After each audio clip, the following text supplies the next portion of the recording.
वसुदेवसुतं देवं कंसचाणूरमर्दनं देवकी परमानन्दं कृष्णं वन्दे जगद्गुरुं अतसी पुष्पसङ्गासं हरमूपुरशोभितं रत्नकङ्कणकेयूरं कृष्णं वन्दे जगद्गुरुं कुटिलालकसंयुक्तं पूर्णचन्द्रनिपाननं विलसत्कुण्डलधरं देवं कृष्णं वन्दे जगद्गुरुं मन्दारगन्धसंयुक्तं चारुगासं चतुर्भुजं परिगिपिञ्चापसूडाङ्गं कृष्णं वन्दे जगद्गुरुं.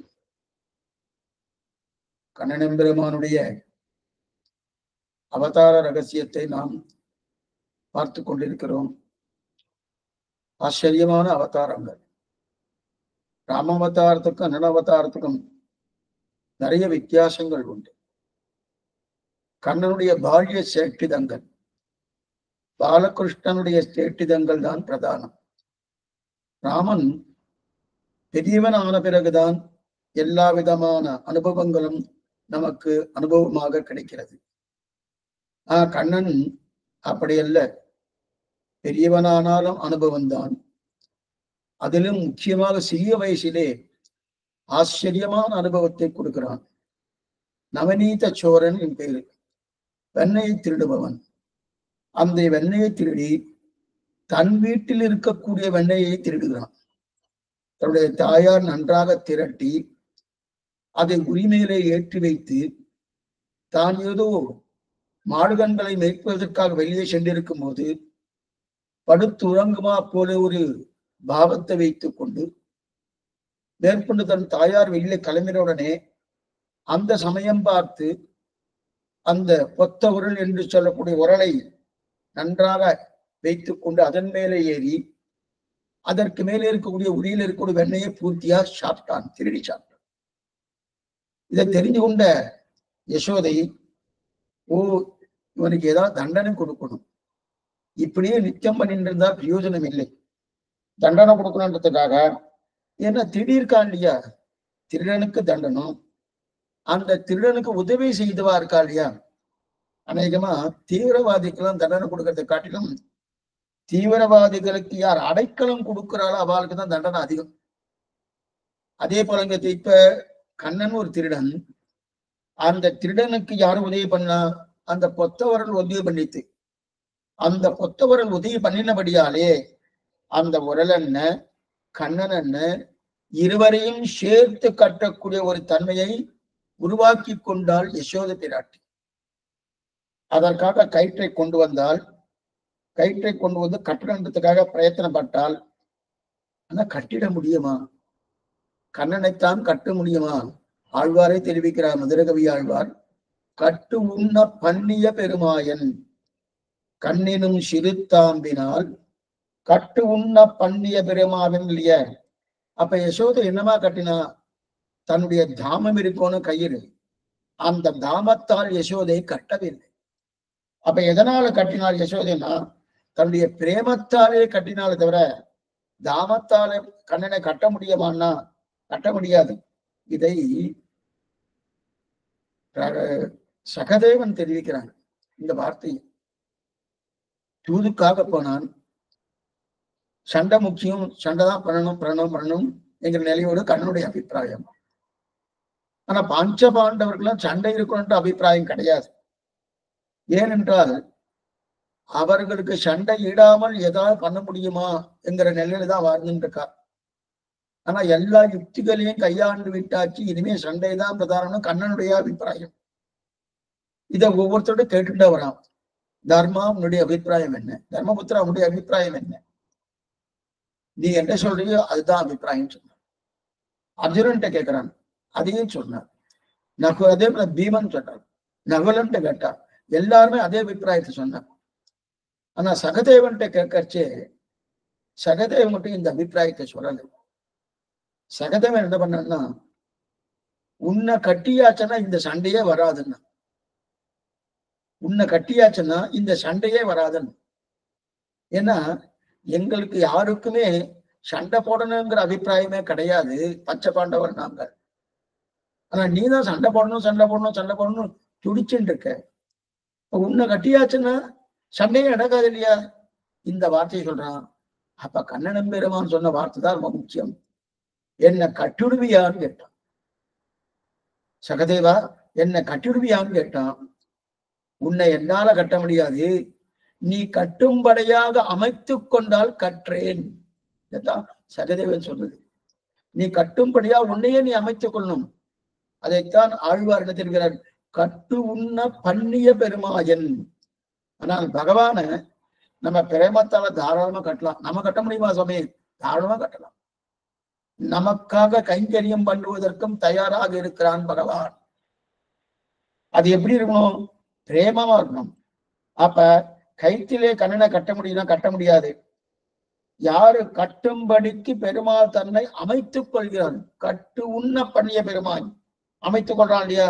அப்பதான் கட்ட முடியும். அது எப்படின்னா, முதல்ல ஒரு கயிறை கொண்டு வந்தா, ஒரு கயிறை கொண்டு வந்தா, கயிறை கொண்டு வந்து கட்ட ஆரம்பிச்சா, இவ கட்ட நான் கடங்கிறதா கொஞ்சம் பெருத்துட்டான் கண். யசோத கட்ட நம்ம அடங்கிறதா அப்படின்னு கொஞ்சம் பெருத்துட்டான். அந்த கயிறு போறல. உடனே அடுத்த கயித்தை கொண்டு வர சொன்னான். அடுத்த கயித்தை கொண்டு வந்தா, இதையும் அதையும் முடிச்சு போடுறா. முடிச்சு போட்டு கட்டுறா. கட்டினதுக்கு அப்புறம் அப்ப இன்னும் பெருக்கிறார். பெருத்த உடனே அப்பவும் கட்ட முடியல. உடனே அடுத்த கயிறை கொண்டு வர சொல்றா.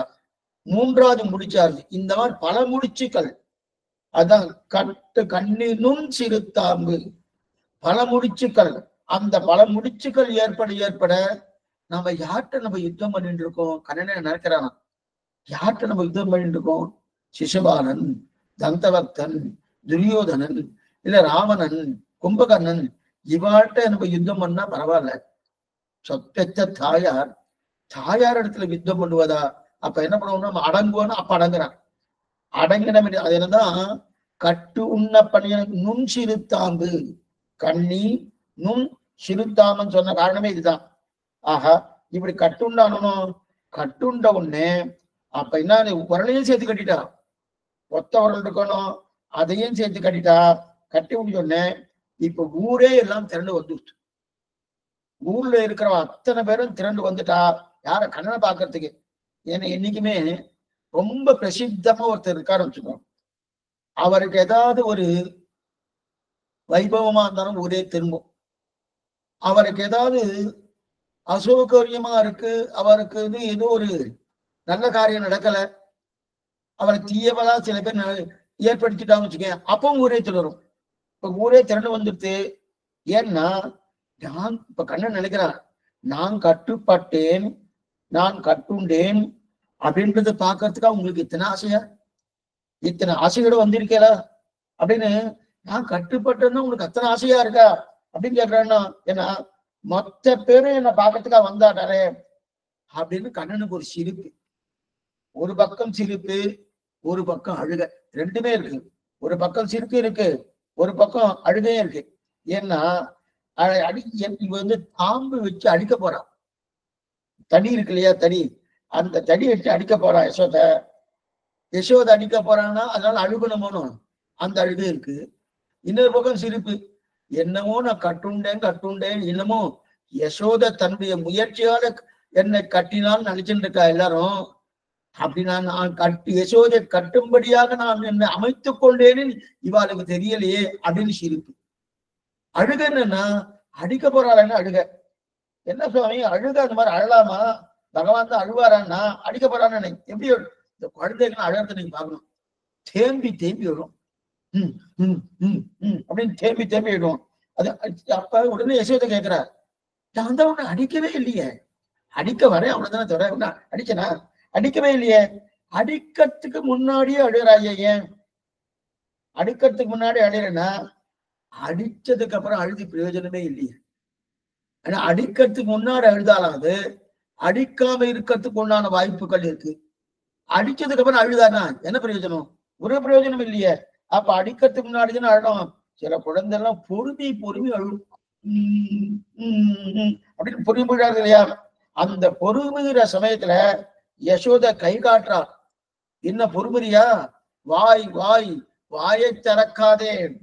வாய் வாயின்னு சொல்லுவா. வாயை திறந்தேன்னா வாயில போடுவேன்.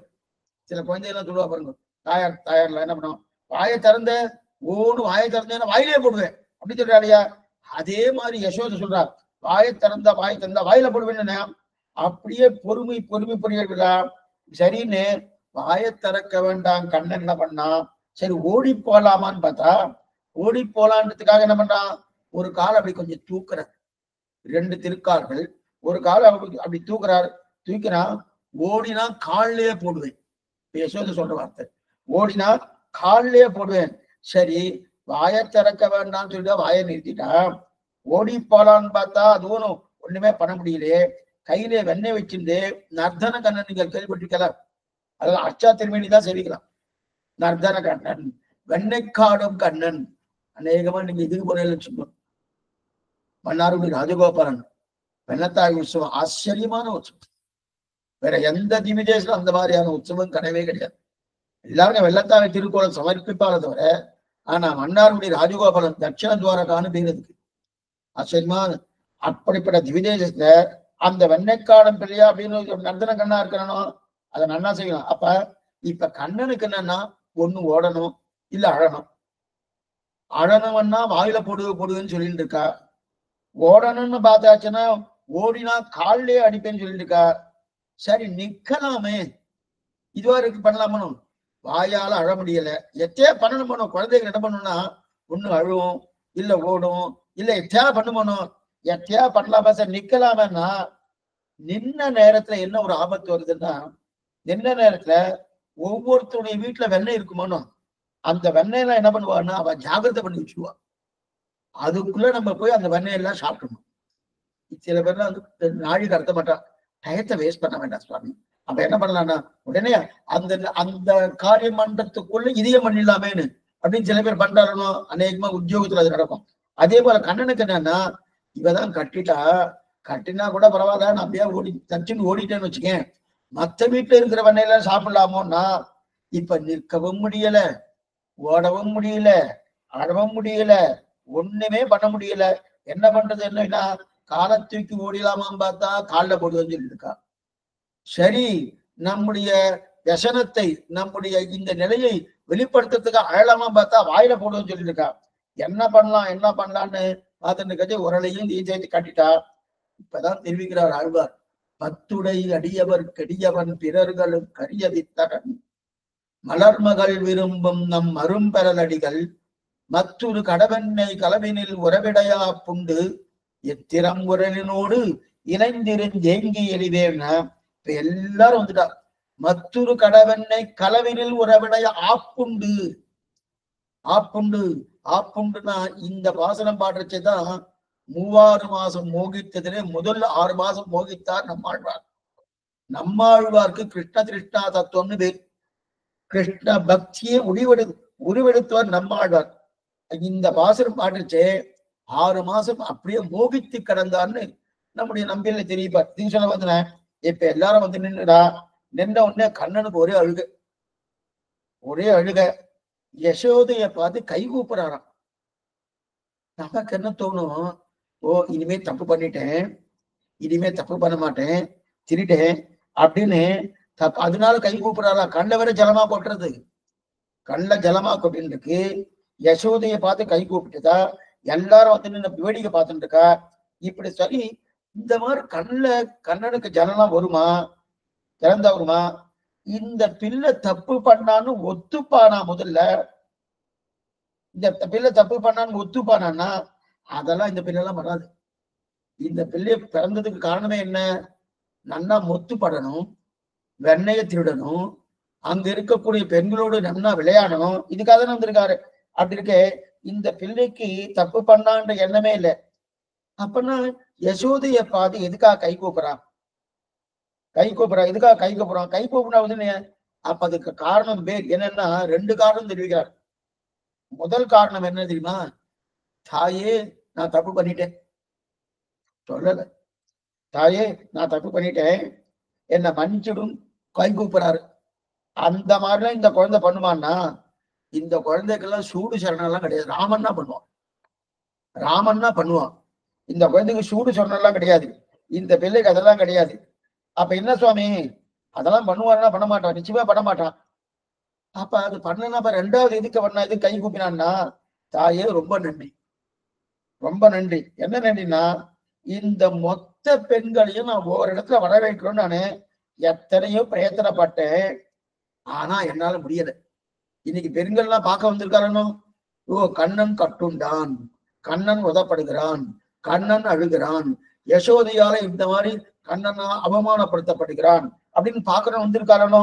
அப்படி பாட்டு இருக்கச்சே, அப்ப இத்தனை பேரை நானு இந்த பெண்களை எத்தனையோ எல்லாரையும் ஒரே இடத்துல வரவழைக்கிறேன்னு எவ்வளவு பயத்திரப்பட்டேன். ஆனா அது எனக்கு நடக்கல. நல்ல வேலை, எனக்காக நீ பண்ணி வச்சிடணும். கை கூப்புறது தப்பு பண்ணிட்டேன்றதுக்காக கை கூப்பல, கொஞ்சம் நல்லா புரிஞ்சுக்கணும். தப்பு பண்ணிட்டேன், அதனால என்ன க்ஷமிச்சுடு, என்னை மன்னித்து விடு, இந்த எண்ணத்தோடு இந்த பிள்ளையான் நான் சொல்றதானா? இல்ல இல்ல, நான் எத்தனையோ பிரயத்தனப்பட்டு பாட்டேன், எல்லா பெண்களையும் ஒன்னா திரட்டணும். அநேகமா நாமே ஸ்ரீ வைஷ்ணவ கோட்டு ஒன்னா சேரணும்னா கொஞ்சம் சமந்தான் போச்சு. அதனாலதான் பகவான் உற்சவங்கள் பண்ணி கொள்வதற்கு காரணமே அதுதான். தனக்கு உற்சவம் பண்ணிதான் தனக்கு பெருமைன்றதுக்காக உற்சவம் பண்றது இல்ல, நாம அத்தனை பேரும் சேரணும். இப்ப நமக்கு ஒரு அடியனுக்கு ஒரு ஏதோ ஒரு விழா எடுக்கிறோம்னா எல்லாரும் வருவாளா? வரமாட்டா. பெருமாளுக்கு ஒரு விழா எடுக்கிறோம்னா எல்லாரும் வருவாரணும். அதுதான் தான் அவர் தனக்கு உற்சவம் பண்ணிக்கிறார். அவருக்கு உற்சவம் அவாப்த சமஸ்த காமன் ஹிளையேய பிரத்தினீகன் சமஸ்த கல்யாண குணாத்மகன் சாஸ்திரம் கோஷிக்கிறது. எல்லா ஆசைகளையும் பூர்த்தி அடைந்தவன் பகவான். அவனுக்கு இந்த உற்சவம் பண்ணின்றதுபடியால இது ஒரு ஆசை மிச்சம் இருக்கு, இது பூர்த்தி பண்றேன், அதெல்லாம் ஒண்ணுமே கிடையாது. அப்ப எதற்காக? நதே ரூபம் நதேயாக்காரம் பக்தானாம் தாம் பிரகாசசே, எல்லாமே பக்தர்களுக்காக தான். அந்த பக்தர்களாக பண்ணமோனோ, அப்ப இத்தனை பேரும் கூட்டணுமானோ, அதுக்காக தனக்கு உற்சவம் சொல்லிட்டு இருக்காரு. ஆனா கண்ணன் எத்தனையோ பிரயத்தனப்பட்டான், பிரயத்தனம் பண்ணபடியே கூடல. இப்ப மொத்த பெண்களை வந்துட்டாரனோ, வந்த உடனே அதனால கை கூப்பிடறாராம். என்ன கை கூப்பிடணும்? தாயே, நான் இந்த மாதிரி நினைச்சிருந்தேன், ஒரே நேரத்துல எல்லாரும் ஐஸ்வரம் செய்யணும், ஐஸ்வரம் நீ பண்ணி வச்சுக்கணும். அப்ப என்ன பண்ணலாம், மொத்த பேரையும் நான் ஒரே நேரத்துல கட்டாட்சிக்கலாமே. அந்த கட்டாட்சம் தான் ரொம்ப முக்கியம். கண்ணனுடைய கட்டாட்சம் பட்டா என்ன என்னவா, அதுக்கு மேல வேற என்ன வேணும்? இந்த மொத்த பேரையும் கட்டாட்சிக்கலாமே. அந்த மொத்த பேரையும் ஒரே நேரத்தில் கட்டாட்சிக்கக்கூடிய தன்மையை தாயே நீ ஏற்பாடு பண்ணி வைத்தாயே, நன்றி நன்றி. இதற்காகத்தான் இவர் மறைமுகமா சிரிக்கிறானே தவிர, இவர் பொருளோடு கட்டியாச்சு, கட்டினபடியாலே அப்ப என்ன ஆயிடுத்து, அதனால அழறாருன்னா அழல, அதனால சிரிக்கிறான்னா அழல. அதெல்லாம் இந்த மாதிரி சூடு சொல்றனாலாம் கிடையாது. யாரு வேணா என்ன வேணா எது வேணா சொல்லிக்கோ, என்ன வேணா வைக்கோ அப்படின்னு சொல்லிட்டு இருக்கா இல்லையா. அதனால இந்த நிலையில இருக்கா. இப்ப உரலோடு கட்டியாச்சனும், கட்டினதுக்கு அப்புறம் இப்ப உரலும் கண்ணனும் ஒரே மாதிரியா இருக்கா. இந்த உரலும் கண்ணனும் ரெண்டு பேர் பார்க்கறது வித்தியாசமே தெரியல. என்ன சுவாமி வித்தியாசமே தெரியல? ரெண்டும் ஒரே மாதிரியே இருக்கு. எப்படி? உரல் கருப்பா இருக்கு, கண்ணனும் கருப்பா இருக்கான். உரல் கரடுமுரடா இருக்கு, கண்ணனும் கருப்பாக கரடுமுரடா இருக்காரு. உரல் மேலே பெருத்து நடுவிலே சிரித்து கீழே பெருத்து இருக்கு. இன்னைக்கு உரல் அப்படித்தானே இருக்கும். உரல்னா இன்னைக்கு எல்லாம் எக்ஸிபிஷன்ல தான் பார்க்கணும், பொருட்காட்சியில தான் பார்க்கணும் போட்டு. அந்த மாதிரி ஆயிடுச்சு. கிராமத்துல போனா இன்னைக்கு உரல் தான் உண்டு. இன்னைக்கும் உரல்ல உமி தட்டி அரிசி சாப்பிடக்கூடியவா நிறைய பேர் இருக்கா. மிஷின்ல கொடுத்தெல்லாம் பண்றதெல்லாம் கிடையாது. அவளே நெல்ல உரல்ல போட்டு உமி எடுத்து அதற்கு மேல அது கைக்குத்தல் அரிசின்னு பேரு. அதுக்கு இந்த கைக்குத்தல் அரிசின்னா அதுக்கு வைபவமே தனி, அதுதான் முக்கியம். அந்த கைக்கு நம்ம அக்ஷதை பண்றோமோ, அக்ஷதை இன்னைக்கு அக்ஷதைன்னா ஏதோ ஒரு அரிசி எடுத்துன்னு அக்ஷதை பண்ணிடும். அந்த அக்ஷதை பண்ணணும்னால கைக்குத்தல் அரிசியா இருக்கணும். அப்பனா முன்னாடி நெல்லா இருக்கணும். அந்த நெல்லா இருந்து அதுக்கு பேர் அதுக்கு கைக்குத்தல் அரிசி ஆனாதான் அதுக்கப்புறம் அக்ஷதை பண்ணணும். இதுக்கு இருக்கும். எதுக்கு சொல்ல பண்றேன், இப்ப அந்த உரல் இருக்கணும். உரல் எப்படி இருக்கு? மேலே பெருத்து அதற்கு மேலே நடுவிலே சிரித்து கீழே பெருத்து இருக்கு இல்லையா. கண்ணனும் அதே மாதிரி தானா. கண்ணுடைய தோள்கள் பெருத்து இருக்கு, இடுப்பு சிரித்து இருக்கு, தொடை பெருசா இருக்கு, தொடை பெருசா இருக்கு, எல்லாம் ஒரே மாதிரியா இருக்கு. அப்ப உரலுக்கும் கண்ணனுக்கும் எந்த விதமான வித்தியாசம் தெரியல. அப்படி எப்படி சாமி வித்தியாசம் கண்டுபிடிக்கிறதுன்னா ஒண்ணுமில்ல, கண்ணன் அழுதுன்னு இருக்கான், உரல் அழல. கண்ணன் அழுது கொண்டிருக்கான், உரல் அழல. அவ்வளவுதான் வேறுபாடை தவிர அப்ப உரலுக்கும் ஏன்னா அதுவும் கருப்பு, இதுவும் கருப்பு. அதுவும் மேல பெருத்து இருக்கு, இவனும் மேல பெருத்து இருக்கான். கீழே தொடர் நன்னா பெருத்து இருக்கு, அதுவும் கீழே பெருத்து இருக்கு. மத்தியம்ல இடை கடனுக்கும் சிரித்திருக்கு, உரலுக்கும் சிரித்திருக்கணும். அதனால எந்த விதமா வேறுபாடு கிடையாது. அப்ப இதெல்லாம் வித்தியாசம் கண்டுபிடிச்சாலே அப்ப கட்டினது எல்லாம் இருப்போடு சேர்த்து கட்டினான் இருந்து. இது என்னன்னா ரெண்டு விதமான அபிப்பிராயங்கள் உண்டு. யசோதை கண்ணனை கட்டினது, யசோதை கண்ணனை கட்டினது ரெண்டு விதமான அபிப்பிராயம். ஒண்ணு, இடுப்போடு சேர்த்து கட்டினான், தாமோதரத்துவம் அப்படின்னு இடுப்போடு சேர்த்து கட்டினான் ஒரு அபிப்பிராயம் உண்டு. இன்னொரு அபிப்பிராயம் என்னன்னா மார்போடு சேர்த்து கட்டினான்னு ஒரு சரித்திரம். கண்ணனுடைய திருமார்பு இருக்கு இல்லையா, அந்த திருமார்போடு சேர்த்து கட்டினான்னு ஒரு அபிப்பிராயம். ஆழ்வார்க்கு ஆச்சரியமே என்னன்னா அவ இடுப்புல கட்டட்டும், அடைய வேண்டாம்னு சொல்லல. ஏன்னா அவ பெத்த புள்ள, அவ கட்டத்துக்கு உண்டான உரிமை இருக்கு, இடுப்புல கட்டிட்டு போட்டணும். ஆனா நெஞ்சில கட்டினா என்ன ஆகுதுன்னா, நெஞ்சு இருக்கணும். நெஞ்சில கட்டினா பிராட்டி இங்க இருக்காளே, வடிவானின் வளமார்பினில் வாழ்கின்ற மங்கையம் பல்லாண்டுன்னு பிராட்டி இங்க இருக்காளனோ. அப்ப பிராட்டி எழுந்தருளி இருக்கக்கூடிய இடம் இருக்கணும். அந்த இடத்துல போய் அந்த தாயாரான யசோதை கட்டினான்னா எவ்வளவு தெம்பு இருக்கணும். ஏன்னா வரப்போகிற மாட்டுப்பெண், வரப்போகிற மாட்டு பெண்ணையும் சேர்த்து கட்டியிருக்கா. இன்னும் கல்யாணம் ஆகல, கல்யாணம் இனிமேதான் ருக்மணி பிராட்டியா கல்யாணம் பண்ணிக்க போறாரு. ஆனா கல்யாணம் பண்றதுக்கு முன்னாடியே மாட்டு பெண்ணுடைய வாசஸ்தலம் எது? இதுதானே திருமார்பு தானே. அந்த திருமார்பையும் சேர்த்து கட்டிட்டான்னா என்ன அர்த்தம்? அப்ப எவ்வளவு தைரியம் இருக்கணும். ஆனா எவ்வளவு தைரியம் யார்? யசோதைக்கு வரப்போற மாட்டு பெண்ணையும் சேர்த்து கட்டியிருக்கா இல்லையா. ஆக கண்ணனையும் உரளையும் கட்டி வச்சுட்டு இப்படியே இரு, நீ நடந்தாயானா காலில் போடுவேன், அதே விட அழுதாயானா வாயில போடுவேன் அப்படின்னு இப்படியே இப்படியேன்னு சொல்லி தன்னுடைய காரியமாக இருக்கக்கூடிய பசுமாடு கண்களை மேய்க்கிறதுக்கு போயிட்டா. இப்ப ஒரு யானையை கட்டி வச்சா எப்படி யானை கண்ணுல இருந்து கரகரன்னு ஜனம் வருமோ, யானையை சங்கிலி போட்டு கட்டிட்டு வச்சுக்கணும். அது கட்டி வச்சாச்சுன்னா அப்படியே கரகரன்னு ஜலம் வருமானோ, அந்த மாதிரி ஜலம் வந்துட்டு இருக்கு. கண்ணனும் கருப்போனோ, அந்த கருப்பா இருந்தாலும் ஜலம் வந்தா தெரியாது, முதல் நிலை. ரெண்டாவது, கண்ணனுடைய கண்ணுக்கு மை தீட்டி வச்சுட்டு இருக்கா. நம்ம இப்பெல்லாம் ரொம்ப குறைஞ்சு போயிடுச்சு. அந்த காலத்துல மையெல்லாம் அவாவாலே பண்ணிடுவா. அவால அதுக்குண்டான உபகரணங்களை வைத்து கொண்டு அந்த மைய தன்னுடைய ஆத்திலேயே காசி மைய பண்ணி மைய தீடுவா. அப்ப அந்த மாதிரி மைகள் தனியா வந்துட்டு வச்சுக்கோ. அப்ப அந்த மை போட்டு காட்டணும், அந்த மை போட்டு மை தீட்டு இருக்கா. இந்த ஏற்கனவே கண்ணன் கருப்பு, அந்த கருப்புல இருந்து ஜலம் வந்துட்டு இருக்கு, மை வேற தீட்டி இருக்கா, கரக்காரன்னு ஜலம் வந்துட்டு இருக்கு. இப்ப என்ன ஆயிடுச்சுன்னா ஜலமும் கருப்பாயிடுச்சு. கண்ணனே கருப்பு, ஜலத்திற்கு இருக்கக்கூடிய மையால கருப்பு. இப்ப கருப்புன்னு சொல்ல முடியாது, கருப்பு அத்தனை கருப்போ இருக்குதா. ஏன்னா மை தீட்டி வச்சுட்டா இல்லையா, அதோட வந்துட்டு இருக்கு, ரொம்ப கருப்பு. இப்ப கண்ணன் அழுதுண்டே நிக்கின்றது. என்ன இப்படியும் போக முடியல, அப்படியும் போக முடியல. ஆனா யசோதை புறப்பட்டு போயிட்டா. யசோதை புறப்பட்டு மாடு கண்களை மேய்ப்பதற்காக போயிட்டா. இப்படி இருந்துட்டு இருக்கச்சே என்ன பண்ணலாம் ஏது பண்ணலாம் யோசனை பண்ணிட்டு இருக்கச்சே தகப்பனாரான நந்தகோபார் அப்ப வரார். வெளியில போயிருந்தார் அவர். அந்த வெளியில போன நந்தகோபார் அப்ப உள்ள நுழையிறார். நுழைத்த உடனே கண்ணனை கட்டி வச்சதை பார்த்த உடனே அவருக்கு தாங்கல. என்ன யசோதை இந்த காரியம் பண்ணிட்டா, எத்தனை தபஸ் பண்ணிருக்கோம் இந்த கண்ணனை பெறுவதற்காக, எத்தனை தபஸ் பண்ணி நம்ம பெற்றிருக்கோம் இந்த பிள்ளையை பெறுவதற்காக. ஏன் இந்த மாதிரி பண்ண புத்தியே கிடையாது அவருக்கு. இந்த காரியத்தை பண்ணிருக்கலாமா? இந்த பிள்ளைய போய் இந்த மாதிரி கட்டி வச்சிருக்கா அப்படின்னு சொல்லிட்டு, குழந்தை என்ன நடந்தது, கண்ணா என்ன நடந்தது சொல்லுன்னு அந்த கண்ணை கட்டி வச்ச கண்ணனை பார்த்து கேட்கிறார். என்ன நடந்ததுன்னு சொல்லணும் போனோம். அது தெரியாமத்தான் நானும் அழுதுன்னு இருக்கேன்ற கண்ணன். என்ன பாசாங்க பாருங்க. இவர் தான் திருடினபடியாலே குரலோடு சேர்த்து கட்டினால் கட்டினபடியாலே அழுதுன்னு இருக்கார். இந்த விஷயத்த சொல்லலாமோனோ. இது நந்தகோபருக்கு இதெல்லாம் தெரியாது. அவர் வெளில போயிட்டு தான் வந்திருக்கார். வெளில போட்டு வந்த உடனே என்ன சொல்லிக்கணும், கண்ணா நீ ஏழற, நீ என்ன பண்ண, என்ன தப்பு பண்ண, அதனால யசோதை எதுக்காக கட்டியிருக்கா, அவர் புத்தி இல்லாம கட்டியிருக்காளே, இந்த வார்த்தையெல்லாம் சொல்லிட்டா.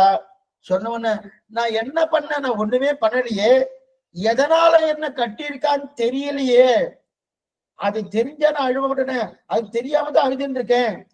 இத்தனை நாள் கட்டி வச்சிட்டு இருக்காரு, கட்டி வைக்கிற நீ தான் கேட்கணும். யாரு? நந்தகோபனை பார்த்து கேட்கிறாரு கண்ணன்.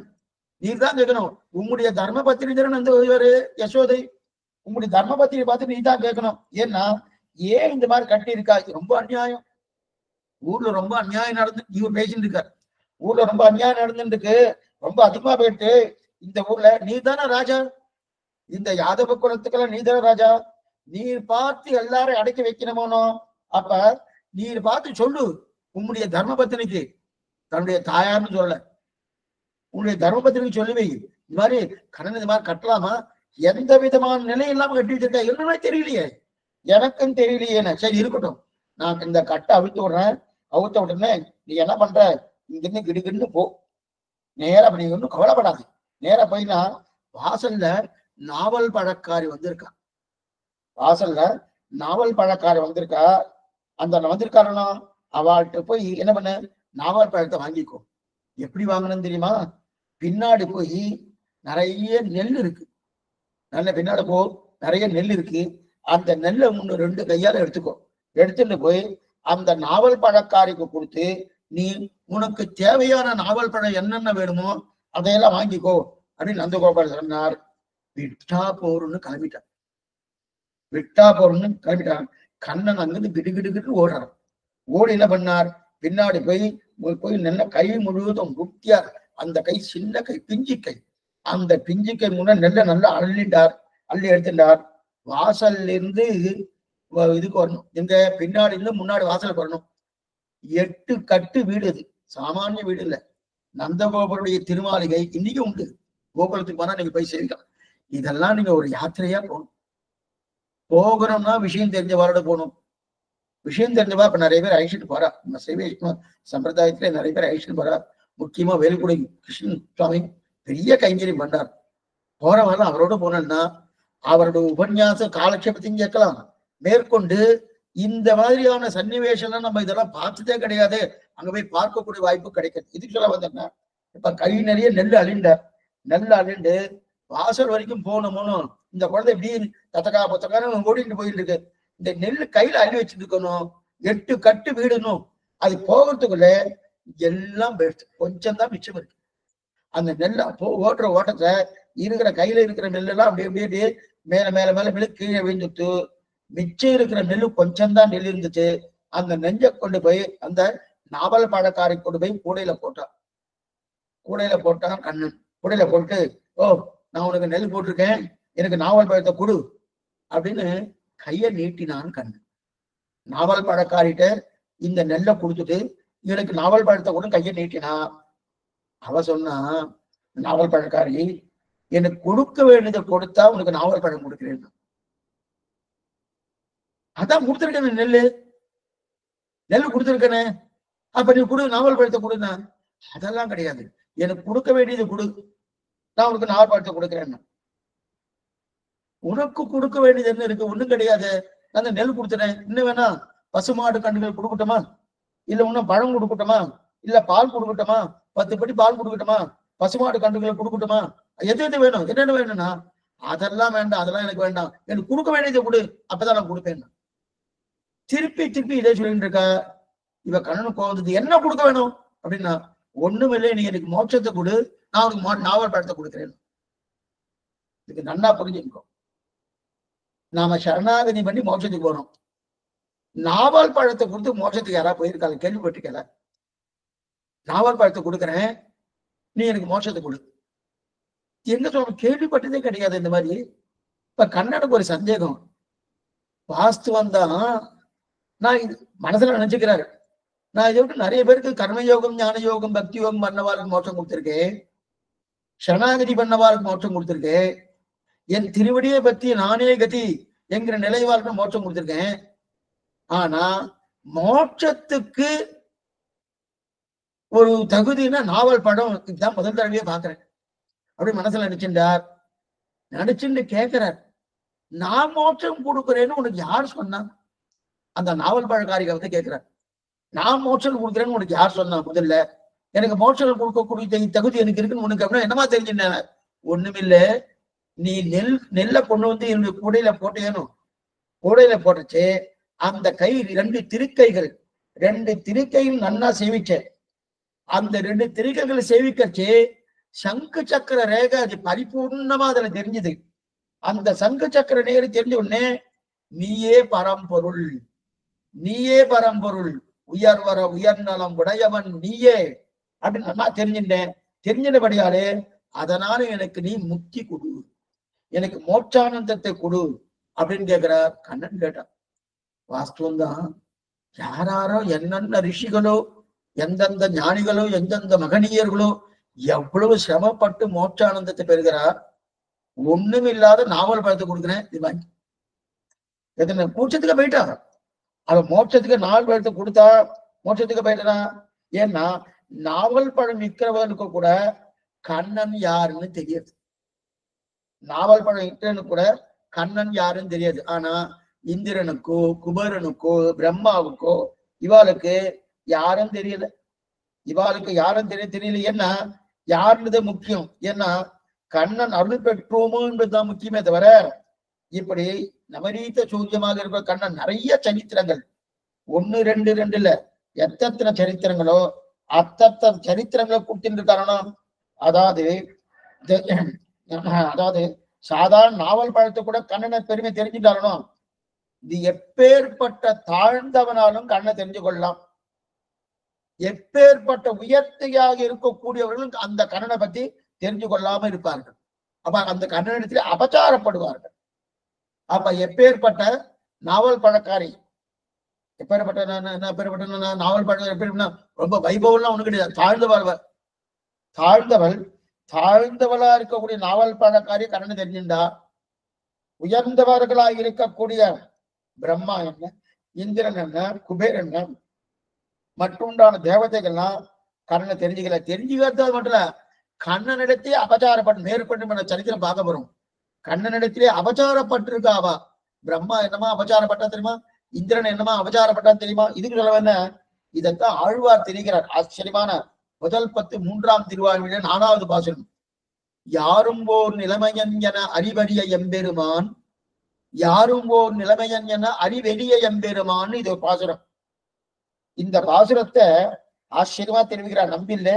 அதுல என்ன தெரியுதுன்னா, உயர்ந்தவன் தேவன் என்பதற்காக தெரிந்து கொண்டு ஒழுங்காக நடப்பான் என்பது கிடையாது. தாழ்ந்தவன் அதனால் தெரிந்து கொள்ள போவது கிடையாது என்பதும் கிடையாது. உயர்ந்தவராக இருக்கக்கூடிய தேவர்களாக இருக்கக்கூடிய நன்னா தெரிஞ்சுட்டு அதன் பலனை அடைய போகிறார்கள் அப்படின்னு கிடையாது. அதே நேரத்தில் தாழ்ந்தவரா இருக்கா சுவாமி, இவளுக்கு உண்மை தெரியாது, இவ அடைய போறது கிடையாது, கண்ணன் திரும்பிய 19 கிடையாது அப்படின்னு கிடையாது. ஏன்னா பகவான் எப்படிப்பட்டவன், எப்படி பண்ணா, அறிவதற்கு அறிந்தவன், சுலபத்தில் தெரிந்து கொள்ள முடியாது. ஆனா நம் அறிவிற்கு அப்பாற்பட்டவன் பகவான், நம் அறிவிற்கு அப்பாற்பட்டவன். ஆனா எப்பேற்பட்டவனும் இப்படித்தான் கண்ணன் என்பதை தெரிந்து கொள்ள முடியாது. அதே சமயத்தில் ரொம்ப சின்னவாளா இருக்காளா, தாழ்ந்தவாளா இருக்காளா, அவா கூட என்ன பண்ணா, கண்ணன் இப்படிப்பட்டவன் தான், இப்படிப்பட்ட கண்ணன் மிகவும் எளிமையானவன் அப்படின்னு புரிஞ்சு கொள்கிறார். அப்ப பிரம்மாதி தேவர்களாலும் அறிந்து கொள்ள முடியாத பகவான், யசோதை என்ன, இந்த நாவல் பழக்காரி என்ன, தஜிபாண்டவன் என்ன, இவெல்லாம் பார்த்து என்ன பண்ணா, இவெல்லாம் கண்ணனே தான் ரட்சகன் அப்படின்னு தெரிஞ்சுட்டு கண்ணன் தான் எளியவன் புரிஞ்சுக்கிறார் இல்லையா. அப்ப தேவர்கள் கூட புரிந்து கொள்ள முடியாத அளவிற்கு பெருமை படைத்தவன் பகவான். அதே நேரத்தில் சாமானிய பட்டவர்களும் தெரிந்து கொள்ளும் அளவிற்கு எளிமையானவன் பகவான். அப்பன்னா பரத்வம் சௌலபியம் ரெண்டும் பகவானுக்கு உண்டு. மிகவும் மேம்பட்டவன் இது ஒரு நிலை, மிகவும் எளியவன் இது ஒரு நிலை. மேம்பட்டவன் நினைச்சிருந்தா கூட அப்படிப்பட்ட மேம்பட்டவனா இருக்கனா பாட்டு அபச்சாரப்பட்டிருக்கா யாரு? பிரம்மாதி தேவர்கள். ஒண்ணுமில்லாத யசோதை என்ன, ஒரு நாவல் பழக்காரி என்ன, ததிபாண்டவன் என்ன, இவாளெல்லாம் என்ன பண்ணியிருக்கா? பகவான் எளியவன் எளியவன் அவன் திருவிடியை பற்றி கொண்டு மோட்சானந்தத்தை பெற்றிருக்கான். இதைத்தான் இந்த பாசுரத்தை தெரிவிக்கிறார். யாரும் ஓர் நிலைமையன் என அறிவறிய எம்பெருமான், யாரும் ஓர் நிலைமையன் என எளிய எம்பெருமான் பேர். இந்த பாட்டுக்கு இப்ப நம்ம சேவா காலம் பண்றோம் வச்சுக்கேன். சேவா காலம் பண்ணணும்னா கிடுகிடுக்குன்னு இது அரை நிமிஷத்துல சேவிச்சிடலாம். அரை நிமிஷத்துல செய்யலாம். முதல் வரி 2ஆம் வரி தான் இது. இந்த முதல் வரி யாரும் ஓர் நிலைமையன் என அறிவறிய எம்பெருமான், 2வது முதல் 10 3ஆம் திருவாய்மொழி 4வது பாசனம் இது. யாரும் ஓர் நிலைமையன் என எளிய எம்பெருமான் 2வது வரி. இந்த 2 வரிக்கும் சுவாமி நம்பில ஆசிரியமா சிவசாயி ஆசிரியமா வியாக்கியானம் அனுகிரகிக்கிறார். என்னன்னா, இதனுடைய தொனி இருக்கு இல்லையா, சேவிக்கும் போது அந்த தொனியை ஏற்றியும் இறக்கியும் பண்ணா இதனுடைய அர்த்தத்தை புரிஞ்சிடுவான்னு. அது என்னமா சுவாமி, பாசுரம் சேவிக்கிறோம், பாசுரம் சேவிக்கிறோம்னாலே அந்த சேவிக்கக்கூடிய ஒரு நிலையில துனியை ஏற்றினா ஒரு அர்த்தம் கிடைக்கிறது, துனியை இறக்கினா ஒரு அர்த்தம் கிடைக்கிறது. அதாவது முதல் வரிக்கு ஸ்வரம் ஒரு மாதிரியா இருக்கும், 2வது வரிக்கு ஸ்வரம் ஒரு மாதிரியா இருக்கணும். அப்படின்னா என்ன அர்த்தம்? சேவிக்கும் இப்படி சேவிக்கணுமா? யாரும் ஓர் நிலைமையன் அறிவறிய எம்பெருமான், துனியை மேல தூக்கணும். யாரும் ஓர் நிலைமையன் அறிவறிய எம்பெருமான். 2வது வரிய வரைச்சே யாரும் ஓர் நிலைமை என அறிவெளிய எம்பெருமான். யாரும் முதல் வரி தூக்கின போனோம்.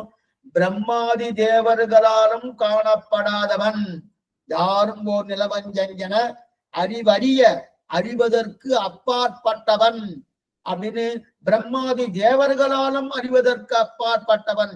இதைத்தான் தொண்டர்படியாழ்வார் தெரிவிக்கிறார்.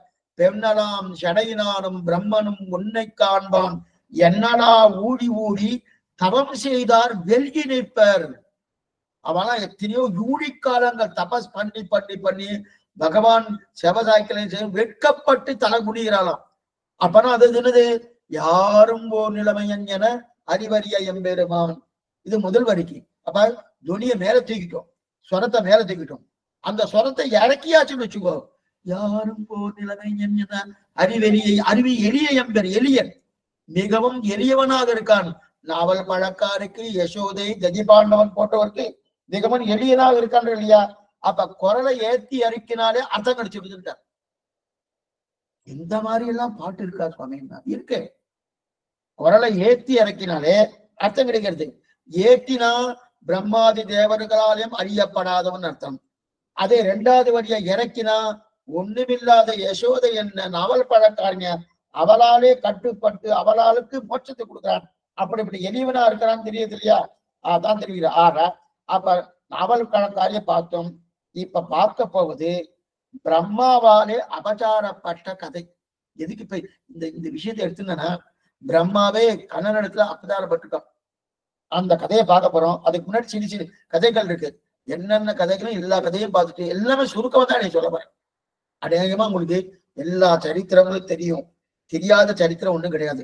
அதான் ஒரு கோர்வையா சொல்லக்கூடிய தன்மைதான் பாகவதம் இருக்கட்டும். அப்படி இருக்கச்சே இப்ப பிரம்மா அபச்சாரப்பட்டதை இந்த கண்டுகுட்டி அத்தனையும் பிரம்மா கவர்ந்து போயிட்டார். மாடு கண்டுகள் அத்தனை பேரையும் பிரம்மா கவர்ந்து போயிட்டார். அது மட்டும் இல்ல, கோபகுமாரர்கள் கண்ணனுடைய எத்தனை பேர் வர 1000 கொண்டு போயிருந்திருக்காரு. அந்த 1000 பேரையும் அப்படியே கவர்ந்து போயிட்டான். கவர்ந்து போயிட்டு பிரம்மாவாலே கவர்ந்து கொட்ட போய் மேற்கொண்டு பிரம்மா கன்னடத்துல வந்து கர்வபங்கத்துக்கு ஏற்பட்டு திரும்ப கண்ணன் திரும்ப விழுந்து ஸ்தோத்திரம் பண்ணினான்னு கதை பார்க்க போறோம். அது ஒரு கதை. கண்ணன் உரலோடு கட்டுப்பட்டான் இல்லையா? அந்த உரலை இழுத்துட்டு போறான். இந்த உரலை இழுத்துட்டு போயிட்டு இருக்கான். அந்த இழுத்துட்டு போச்சு உரலை என்ன பண்ணுது? தாயார் போயிட்ட நந்தகோபனையும் காணும், உரலை இழுத்துட்டு போறான். இழுத்துட்டு போயிட்டு இருக்கச்சே அந்த 2 பெரிய மருத மரங்கள் தெரியும் உங்களுக்கு. இந்த கதைகள்லாம் 2 பெரிய மருத மரங்கள் யமலார்ஜுனர்கள்னு பேர். அவளுக்கு யமலார்ஜுனர்கள் பேர். 2 மரம். குபேரனுடைய 2 பிள்ளைதான் இவ. ஒரு சாபவசத்தால மரமா வந்துட்டான். குபேரன் காரணம், குபேரனுடைய 2 பிள்ளைகள் தான் இந்த யமலார்ஜுனர்கள் பேரு. அவ என்ன பண்ண, அவன் மருத மரமா வந்துட்டா. இந்த உரலை இழுத்துட்டு போனானோ, கண்ணன் 2 மரம் இருக்கு, 2 மரத்தின் நடுவுல கண்ணை இழுத்துட்டு போறான். நடுவுல கண்ணன் போறான். அவர் உடம்பு உள்ள போயிடுத்து. கண்ணனுடைய உடம்பு உள்ள போயிடுத்து போனா பின்னாடி இருக்கக்கூடிய பின்னாடி உரல் கட்டி இருக்காளோ யசோத, உரலோடு கட்டி இருக்காங்க. எத்திரம் உரலினோடு இணைந்திருந்து ஏங்கி எழிலேன் ஆழ்வா தெரியுதானோ, அந்த உரலோடு கட்டி இருக்காளோ அந்த பின்னாடி இருக்கிற உரல் மரணமோனும். அப்ப அது கண்ணனோட பெருசா இருக்கணும். ஏன்னா உரல் வந்து கட்டுறச்சே முதல்ல திருத்தி வச்சிருப்பா. அதே கட்டி முடிச்சதுக்கு அப்புறம் கண்ணனை தவள போயாச்சுன்னா அப்ப உரல் அப்படியே கவிழ்ந்துடும். கவிழ்ந்து அதுவும் அப்படியே அப்படியே பின்னாடி ஓடிண்டே வரும். அப்ப உரல் இந்த நிலைக்கு வந்துடுது. நீளமான நிலைக்கு இல்லாம இந்த நிலைக்கு வந்துடுது. இந்த நிலைக்கு வந்தோடனே இப்ப நாம உள்ள போயிட்டு இருக்கோம் இந்த 2 மரத்துக்கு நடுவுல. அடுத்து இது வருமா இது வருமானு அந்த ஞானமாவது இருக்க வேணாமா இவரு உள்ள போயிட்டார். கண்ணனம் பெருமா உள்ள போயாச்சு. பின்னாடி வருமா வராங்க நினைக்கவே இல்லை. இந்த மாதிரி உண்டா சுவாமின்னா இன்னைக்கு நம்ம 3 சக்கர வண்டி இருக்கணும். ஆட்டோ மஞ்சள் கலர் ஓடிட்டு இருக்கோம் நம்ம ஊர்ல. ஓடிட்டு இருக்கச்சே அதெல்லாம் எப்படி அவெல்லாம் ஓட்டுவார். அவெல்லாம் ஓட்டுறச்சு என்ன பண்ணா முன் சக்கரம் 1 இருக்கும், பின்னாடி 2 சக்கரம் இருக்கும். முன் சக்கரம் ஒரு சந்துக்குள்ள நுழைஞ்சிட்டனா பின்னாடி சக்கரம் நுழையும்னு அவன் நினைச்சிட்டு இருக்கான். முன் சக்கரம் ஒரு சந்துக்குள்ள நுழைஞ்சிட்டனா பின்னாடி சக்கரம் நுழையும்னு அவன் நினைச்சிட்டு இருக்கா. நுழையுமா இல்லையா அதை பத்தி அவன் கேள்விப்படுறான்னா அதை பத்தி அவன் கேள்விப்பட மாட்டா. எப்படின்னா அதெல்லாம் தெரியாது. ஒருவேளை அவெல்லாம் எப்படிப்பட்டவன்னா கண்ணனுக்கு இவெல்லாம் சம்பந்தியா இருக்கலாம் தெரியாது கண்ணனுக்கு. ஏன்னா அவன் அப்படி கண்ணன் அப்படித்தானே பண்ணா. தான் முன்னாடி நுழைஞ்சாச்சு 2 மரத்துக்கு நடுவுல. பின்னாடி உரல் வருமா வராதான்னு தெரியாதுன்னு. அதே போல இன்னைக்கு ஆட்டோக்காரன் என்ன பண்றான், முன்சக்கரம் போயிடுச்சு சந்துக்குள்ள, பின்னாடி வருதான் நினைக்கல. ஏன்னா அவர் முன்னாடி தவிர்த்து போயிட்டார். தன் உடம்பு 2 மரத்துக்கு நடுவுல போயிடுச்சு. போன இருந்த போது அப்படியே நின்று இருந்தாரு. உரல் உடனே அது ஆதாரமா உடனே என்ன பண்ணுது, உரல் வருமா வராத உடனே இழுக்கிறார். இழுத்த உடனே அது அகலமா இருக்கணும். அந்த 2 மரத்தின் இடையில சிக்கு நின்னாயிடுத்து. அப்படியே 2 மரம் கீழே வந்துடுச்சு. உணராய் நின்ற மரமே அன்றைத ஒருவில் வளவாகு புனரே நின்ற மரமிரண்டின் நடுவே போன முதல்வாகு. திருவேங்கடமுடியான் பாசனம் 6ஆம் பத்து 10ஆம் திருவாவிட ஆச்சரியமான பாசனம் நம்மளோட பாசனம். புனராய் நின்ற மரமே அன்றைத ஒருவில் வளவாகு புனரே நின்ற மரமிரண்டின் நடுவே போன முதல்வாகு. 7 மரங்களை ராமாவதாரத்திலே ஓர் அம்பாலே சாய்த்தாய்.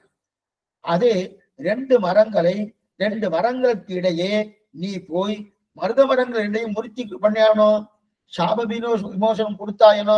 இப்ப மருத மரம் முடிஞ்சிருச்சு, நன்னா முடிஞ்சுது. ஏன்னா அவ யாரு, யமலார்ஜுனர்கள் பேர் குபேரனுடைய பிள்ளை. அவ முடிஞ்சு அவளுக்கு சாப விமோசனம் பெற்றது. இது ஒரு சரித்திரம். இந்த சரித்திரம் உங்களுக்கு தெரியும். அதுக்கப்புறம் அகாசுரவதம் அது வேற. இன்னொன்னு கண்டு குளிராய் எரிந்தாய் கடல் போற்றி அதுவும் இருக்கு. அப்ப இந்த நடுவுல 2 மரங்கள் நடுவுல போய் அந்த எமலார்ஜுனனுக்கு உண்டான சாப விமோசனை படுத்து கொடுத்தான்னு தெரியும். அதுக்கப்புறம் கண்டு குளிராய் எரிந்தாய் கலைப்பட்டுனா இதுல வத்ச கபித்தாசுரன் பேரு. வத்சாசுரன் கபித்தாசுரன். வத்த கபித்தாசுரன் முடித்தார். ஒண்ணு என்ன பண்ணிட்டுன்னா கண்டுகுட்டி நிறைய விளாம்பழம். ஒண்ணு கண்ணுக்குட்டி, இன்னொன்னு மேலும் விளாம்பழம். நன்ன பண்ணுவான். ஒண்ணு கபித்தாசுரன், இன்னொன்னு வத்தாசுரன். இவ என்ன பண்ணா என்ன பண்ணா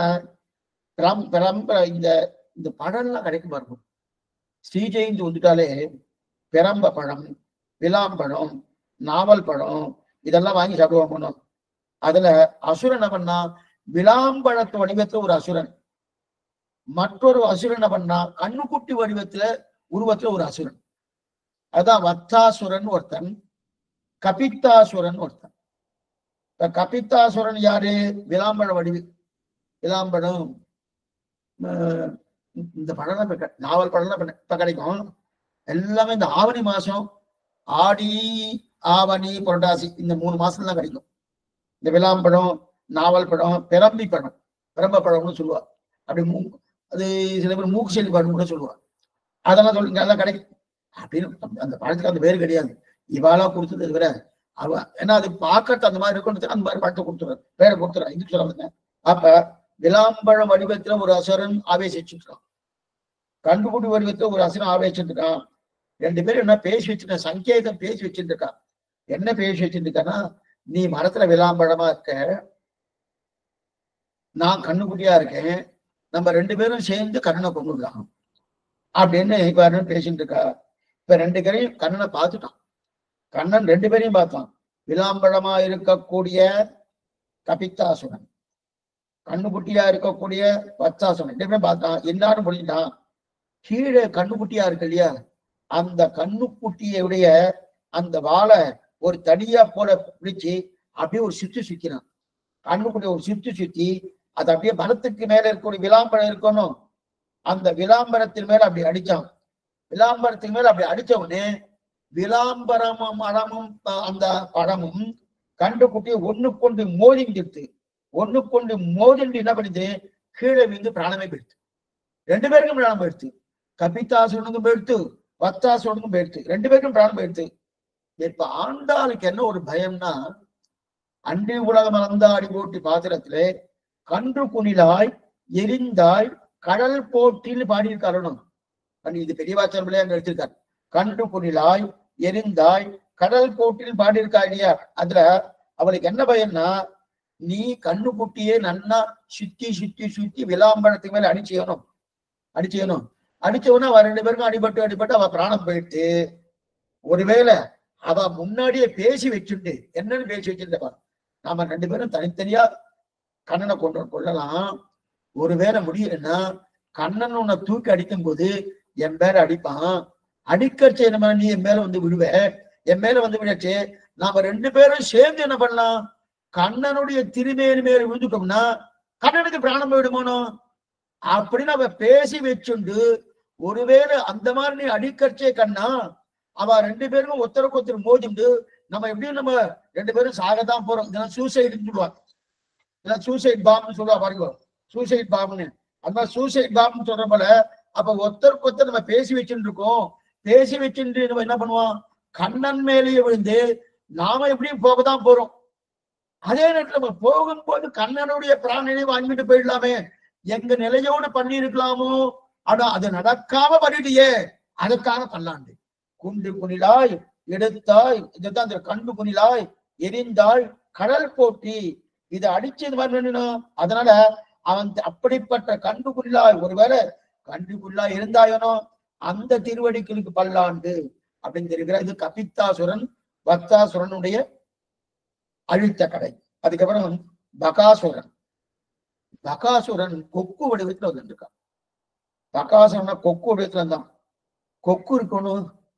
இது பகாசுர வதனும் திருவள்ளிக்கல்ல 40 பகல் 10 ஒரு நாள் திருக்கோளமே சாத்திரம், பகாசுர வத திருக்கோளம்னு சாத்திரம். இது சொல்ல வந்து என்ன, அப்ப அந்த பகாசுரத்தோட கொக்கு வடிவத்துல இருந்தா, கொக்கு வடிவத்துல இருக்கச்சே அந்த கொக்குக்கு வாய்க்குள்ள இவரை போட்டுட்டு சாப்பிட்டுடலாம் கண்ணனைய அப்படின்றதுதான். அப்ப கொக்கு வாயை திறந்துட்டு இருக்கு. வாயை திறந்துட்டு இருக்கச்சே அந்த கொக்குக்குள்ள தன்னன் தன்னுடைய கையை உள்ளுக்குள்ள விடுறான். கண்ண அது நன்னா அழக திறந்துட்டு இருக்கு. அழக நன்னா பிறந்து என் கண்ணன் அப்படியே முடிச்சுடணும் கொண்டுடணும் அப்படின்னு இருக்கு. ஆனா அப்படி இருக்கச்சு என்ன பண்ணா, அதுக்குள்ள தன்னுடைய கையை விட்டான். கையை விட்ட உடனே என்னாச்சு, அந்த கையை விட்டு பகாசுரன் தானே, அந்த கையை விட்ட உடனே என்ன ஆயிடுச்சுன்னா, கைக்கு சூடு கிளப்பிட்டு, கைக்கு நிறைய சூடு ஏற்றிட்டான். சில இதெல்லாம் சில காய்கறில நம்ம உரிக்கணும். ஒண்ணு சேப்பங்கடுக்கு இருக்கணும். சேப்பங்கிழங்கு உரிக்கணும்னா அது ஒரு வாழைக்காய் இருக்கு, வாழைக்காயை உரிக்கணும்னா கச்சில உரிப்பு, அது வேற விஷயம். சில தலி சுவாமி என்ன பண்ணுவான்னா வாழைக்காயை வேக வைப்பான், அதை சூடு பண்ணியாச்சுன்னா அதோட தோல் தனியா வந்துடும். அதே போல சேப்பங்கிழங்கு சூடு பண்ணியாச்சுன்னா அதோட தோல் தனியா வந்துடும். இப்ப இந்த கொக்கு என்று சொல்லக்கூடிய பகாசுடைய கொக்குடைய பகாசுடைய அந்த அளவுக்குள்ள கையை விட்டு அண்ணணும், அவனை பழக்கணும், பகாசுர வதம் பண்ணணும். பிளக்கிறவன் என்ன பண்ணணும், அப்ப சூடு ஏத்தணும், சூடு ஏத்தினா நல்லா பிளந்தணும், தோல் வந்துட்டு போகணும். அதனால என்ன பண்ணா, தன் கைக்கு அக்னிக்குண்டான ஒரு சம்பந்தத்தை ஏற்படுத்தினான். அக்னோர் அக்னிகி, பகவான அக்னி, அகம்யே சர்வ யஜ்ஞானாம் போக்தாச்ச பிரபிரே தெரிவிக்கிறார். அக்னிக்கெல்லாம் அக்னியார் பீஷாத்மா வாசப்பவதே பீஷே உதோதி சூரியகா பீஷாத்த அக்னியின்றச்ச. உபனிஷத் சொல்றது. அப்படி இருக்கச்சே அக்னியே பகவாந்தன, அந்த அக்னியான பகவாந்தனை சூட்ட கலப்ப உடனே என்னாச்சு, அந்த அழகானது நல்லா பக்குவமாயிடுச்சு. அதை அப்படியே கீச்சான். இந்த சூடு கிடைக்க கிடைக்க அதை அப்படியே கீழ்ச்சி அதோட தோழி உரிக்குமா, சூடு முடிச்சுட்டு சட்டு தோல் உரிச்சுட்டு அதோட பிராணமே போயிடுச்சு. சூடுபடுத்தி கொண்டு அதை நன்னா அந்த உரிக்கும்படியான தன்மை பெற்றது. பெற்ற உடனே ரெண்டு பக்கத்தையும் நல்லா பற்றி கிழிக்க பகாசுரன் கொக்குவடி தெரிந்தவன் அழிஞ்சே போயிடுச்சு. ஏன்னா சூடு வந்து கையை உள்ள விட்டாச்சு. இது நல்லா சூடு பட்டு சூடு பட்ட உடனே ரெண்டு பக்கம் பரிபக்குவம் ஆயிடுச்சு. கிழிக்கிறதுக்கு கிழிப்பதற்கு பரிபக்குவமான உடனே அப்படி அழிச்சு போனாங்க. இதுல இருந்து இனி அடுத்தது அகாசுரவதம். ஆக இது வரைக்கும் பார்த்தது எல்லாம் கிடுகிடுன்னு பார்த்தலாம். சிறிய சிறிய சரித்திரங்கள் தான்.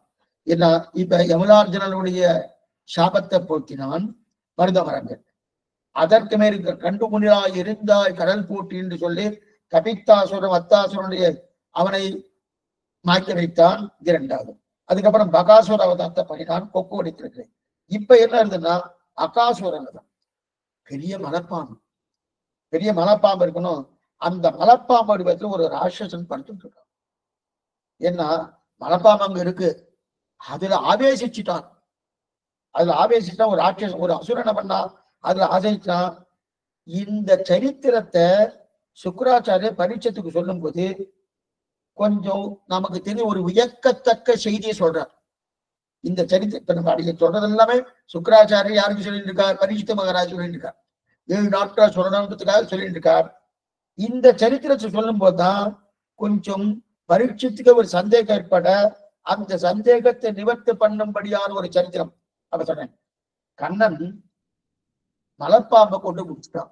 இதுதான் இது அகாசுரவதம்னு கொண்டு முடிச்சான். அது எப்படி கொன்றான்னு பின்னாடி பார்ப்போம். கொண்டு முடிச்சான். ஏன்னா அது எப்படி இருக்குன்னா, மலையில எல்லாம் தங்கள் வீட்டுல கதையை பேச்சு கொண்டாங்க. என்னன்னா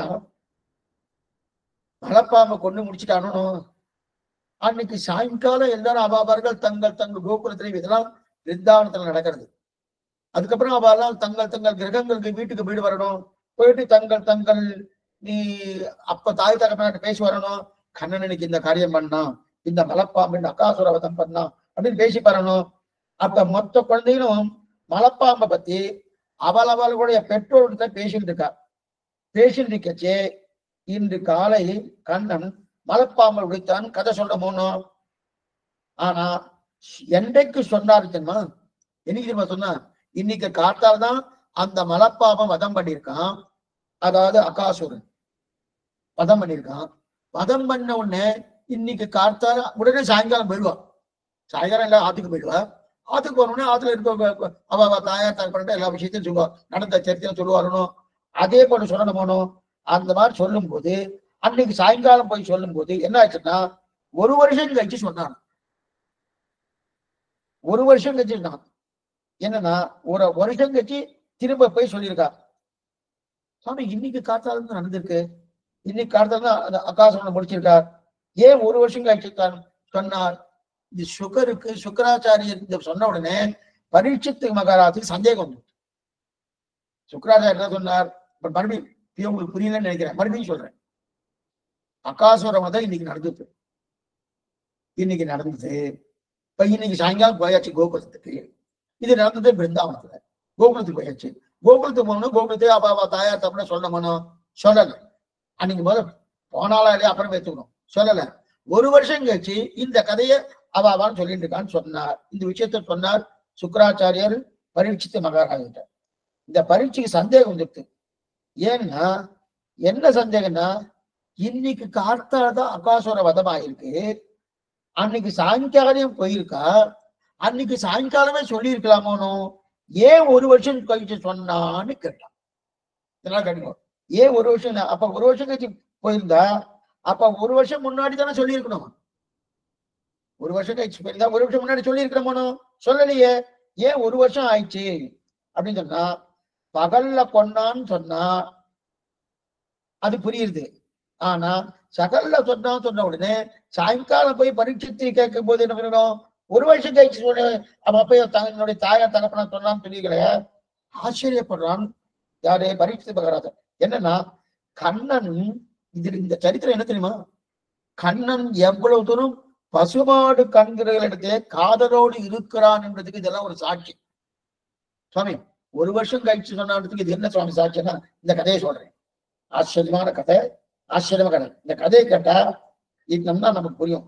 நிச்சயப்படி என்ன பண்ணுவான்னா, கண்ணன் காலையில் 7 மணிக்கு கண்ணன் என்ன பண்ண அங்கிருந்து கிளம்புவான். கோகுலத்துல இருந்து கிளம்பிடும். யசோதா கிளப்பி விடுவார். கிளப்பி விடுச்சு கோகுலத்துல இருந்து கிளம்பணும். டெய்லியே நிச்சயமா பட்டு பீதாம்பரத்தை தான் கிளம்புறது. கட்டு போடுறதும் கிளம்புறது. கட்டு பீதாம்பரம்னா காதல ஒரு தோடு போட்டுக்குவார். அந்த தோடெல்லாம் போட்டுட்டு இதெல்லாம் போட்டுன்னு கிளம்புறது. அதே போல கையில ஷாட்டை எடுத்துட்டு, அதே போல கையில வளையல போட்டுட்டு பத்து பீதாம்பரத்தோடு இப்படிதான் நிச்சயமா கிளம்புறது. ஆனா கொஞ்ச நாள் ஆனோன்னு என்ன பண்ணிட்டா யசோத, பட்டு பீதாம்பரம் எல்லாம் போடுறது கிடையாது. கண்ணனுக்கு என்ன பண்ணா, மரபுரி மான் தோல் கொடுத்துட்டா. மரபுரி மான் தோல் கொடுத்துட்டா. இப்ப பட்டு பீதாம்பரம் போடல. அது மட்டும் இல்ல, காதல் என்ன பண்ணிட்டானா, காது நன்னா அதுல இருக்கு நன்னா வைரத்தோடு போடணும். அதெல்லாம் போடாம துணி துணி துணி இதுதான் காதில் கடிப்பிட்டு கலிங்க முடித்து தாது நல்ல தன்னங்குழாய் கடிந்து போது மறுத்து வேதுக்கு இதுவன் இதுவன் இதுவன் ஆச்சரியமான பாசனம் ஆழ்வார் பாசனம். இப்ப இந்த காதுல துணித்திரிய போட்டா, காதுல துணித்திரிய போட்டிருக்கா. ஏன் சுவாமினா, இவர் நிச்சயம் மாடுமைக்கு போறாரோ, போயிட்டு வரச்சே திரும்பி வந்தான்னா இந்த பட்டு வஸ்திரம்லாம் இருக்கணும். பட்டு வஸ்திரம் தான் அமைச்சு போட்டு அனுப்புவா. நல்ல வைரத்தோடு தான் போட்டு அனுப்புவா. இதெல்லாம் இருக்கச்சே இந்த பட்டு வஸ்திரம் என்ன ஆகுன்னா, இவர் அங்கங்க நாவல் பழம்லாம் இருக்கணும். அந்த நாவல் பழத்தெல்லாம் சாப்பிட்டு அந்த நாவல் பழ கரையெல்லாம் கையில இருக்கணும். எல்லாம் எங்க தேய்ச்சிக்கணும்? கை வஸ்திரம் தான். எல்லாமே வஸ்திரத்துல தேய்ச்சி இதெல்லாம் கரையாயிடுது. பட்டு வஸ்திரம்லாம் கரையாயிருது. யசோது எத்தனை தூரம் துவச்சி பார்த்தா அந்த கரையே போகல. எத்தனை பண்ணாலும் குறையே போல. இனிமே இந்த பிள்ளைக்கு பட்டு வேஷ்டி வேண்டாம். அப்ப என்ன பண்ணா, பட்டு வேஷ்டியை கழிட்டு மரபுரி மாந்தோடு கொடுத்துட்டான். மரபுரி மாந்தோடு கொடுத்த. ஏன்னா மரபுரி மாந்தோடு கொடுத்தாச்சுன்னா என்ன தெரியுமா ஆகும், இவர் நாவல் பழம் சாப்பிட்டதுக்கு பிறகு கூட அதுல தேய்ச்சா கூட அது துவைக்கணுன்ற அவசியமே இல்லை. அது எத்தனை நாள் வேணா கட்டிக்கலாம், என்ன வேணா பண்ணலாம், ஏது வேணா பண்ணலாம். அந்த நிலையில் இருக்குமோ. அதனால மரபுரி மாந்தோலை கொடுத்துட்டு இத்தனை பண்ணிட்டு இருந்தான். இன்னைக்கும் உண்டு சுவாமி மரபுரி மாந்தோடு. இன்னைக்கு மரபுரி மாந்தோல் உண்டானா உண்டு. ஏன்னா சுவாமி அது எப்படி சுவாமி சொல்ற, ஒண்ணு வேண்டாம், நமக்கு அதுக்கு என்ன சும்மா பேரு, ஜீன்ஸ்ன்னு பேரு. அது போட்டுக்கிறாங்க. அது விலை 2000 ரூபாய் இருக்கும். 1000 ரூபாய்க்கும் கிடைக்கிறது, 2000 ரூபாய் கிடைக்கும். ஆனா அதை துவைக்க வேண்டிய அவசியமே இல்லை. மரபுரி மாந்தோலை போல அது அழுக்கா இருந்தா விலை அதிகம். தெரிஞ்சுதான் சொல்லிட்டு இருக்கேன். அது அழுக்கா இருந்தா விலை அதிகம். அதுவும் கொஞ்சம் கிழிச்சிருந்து வச்சுக்க இன்னும் விலை அதிகம். சாமானிய 2000 வச்சுக்கோ, கொஞ்சம் அழுக்கு எடுத்துன்னா 3000, இன்னதுல கிழிச்சிருந்ததுன்னா 4000. அந்த மாதிரி அன்னைக்கே இதை கண்டுபிடிச்சிட்டான் கண்ணன் பெருமான். அன்னைக்கே அதை கண்டுபிடிச்சிடணும் மரபுரி மாந்தோட சேர்த்துட்டு. அப்ப நாவல் பழம் எத்தனை அதுல தேய்ச்சாலும் அந்த மரபுரி மாந்தோட அந்த கரை ஒண்ணுமே அது ஆகாது. அப்ப என்ன, நமக்கெல்லாம் ஒண்ணு உண்டு சுவாமி. நாமெல்லாம் கோயில பிரசாதம் வாங்குறோம். கோயில்ல பிரசாதம் வாங்கினா நம்ம என்ன பண்ணுவோம், எங்க திரை இருக்குன்னு பார்ப்போம், எங்க தூண் இருக்குன்னு பார்ப்போம். கோயில சக்கரமங்கல் கொடுக்குறா, பொங்கல் கொடுக்குறா, புளியோரை கொடுக்குறா, தத்தியோடு கொடுக்குறா, சுண்டல் கொடுக்குறா, இதெல்லாம் வாங்கி சாப்பிட்டு போனோம். கோயிலெல்லாம் எல்லா கோயிலும் தொன்னை எல்லாம் கொடுத்தெல்லாம் கொடுக்க மாட்டான். தொன்னை கொடுத்தா கூட கையில தானே எடுத்து சாப்பிட்டு ஆகணும். அப்ப கையில எல்லாம் ஆகும் பண்ணோம். உடனே என்ன பண்ணுவான், எங்க தூண் இருக்கா, எங்க தூண் இருக்கா அப்படி தடவை வேண்டியதான். தடை இருக்கா அப்படி தடலை, அப்படியே 2 கையில குச்சி பண்ணிட்டு வேண்டி நம்ம என்ன பண்ணிட்டு இருக்கோம். ஆனா கண்ணனுக்கு என்னன்னா மரபுரி மாந்தோல். இந்த நாவல் பழம் ஃபுல்லா கட்ட மரபுரி மாந்தோல் நிச்சயப்படி வைரத்தோடு தான் போட்டு அனுப்புறா.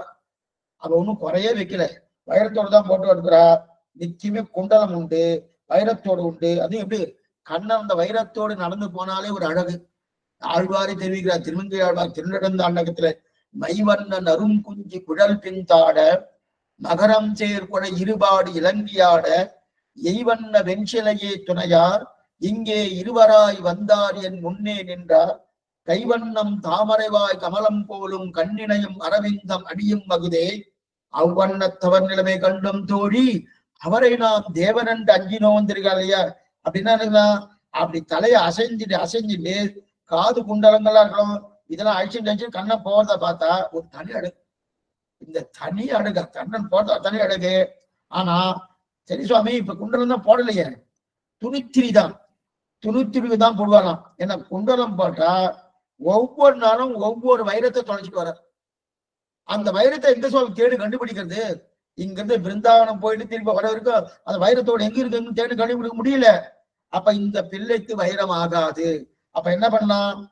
இந்த பிள்ளை ஓடுற ஓட்டம் என்ன, இது ஆடுற ஆட்டம் என்ன, அதெல்லாம் ஆகாதுன்னு சொல்லி துணித்துரி போட்டு வச்சிடறான். சரி சுவாமி இந்த காதுல துணித்துரி போடாம இருந்தானா இந்த காது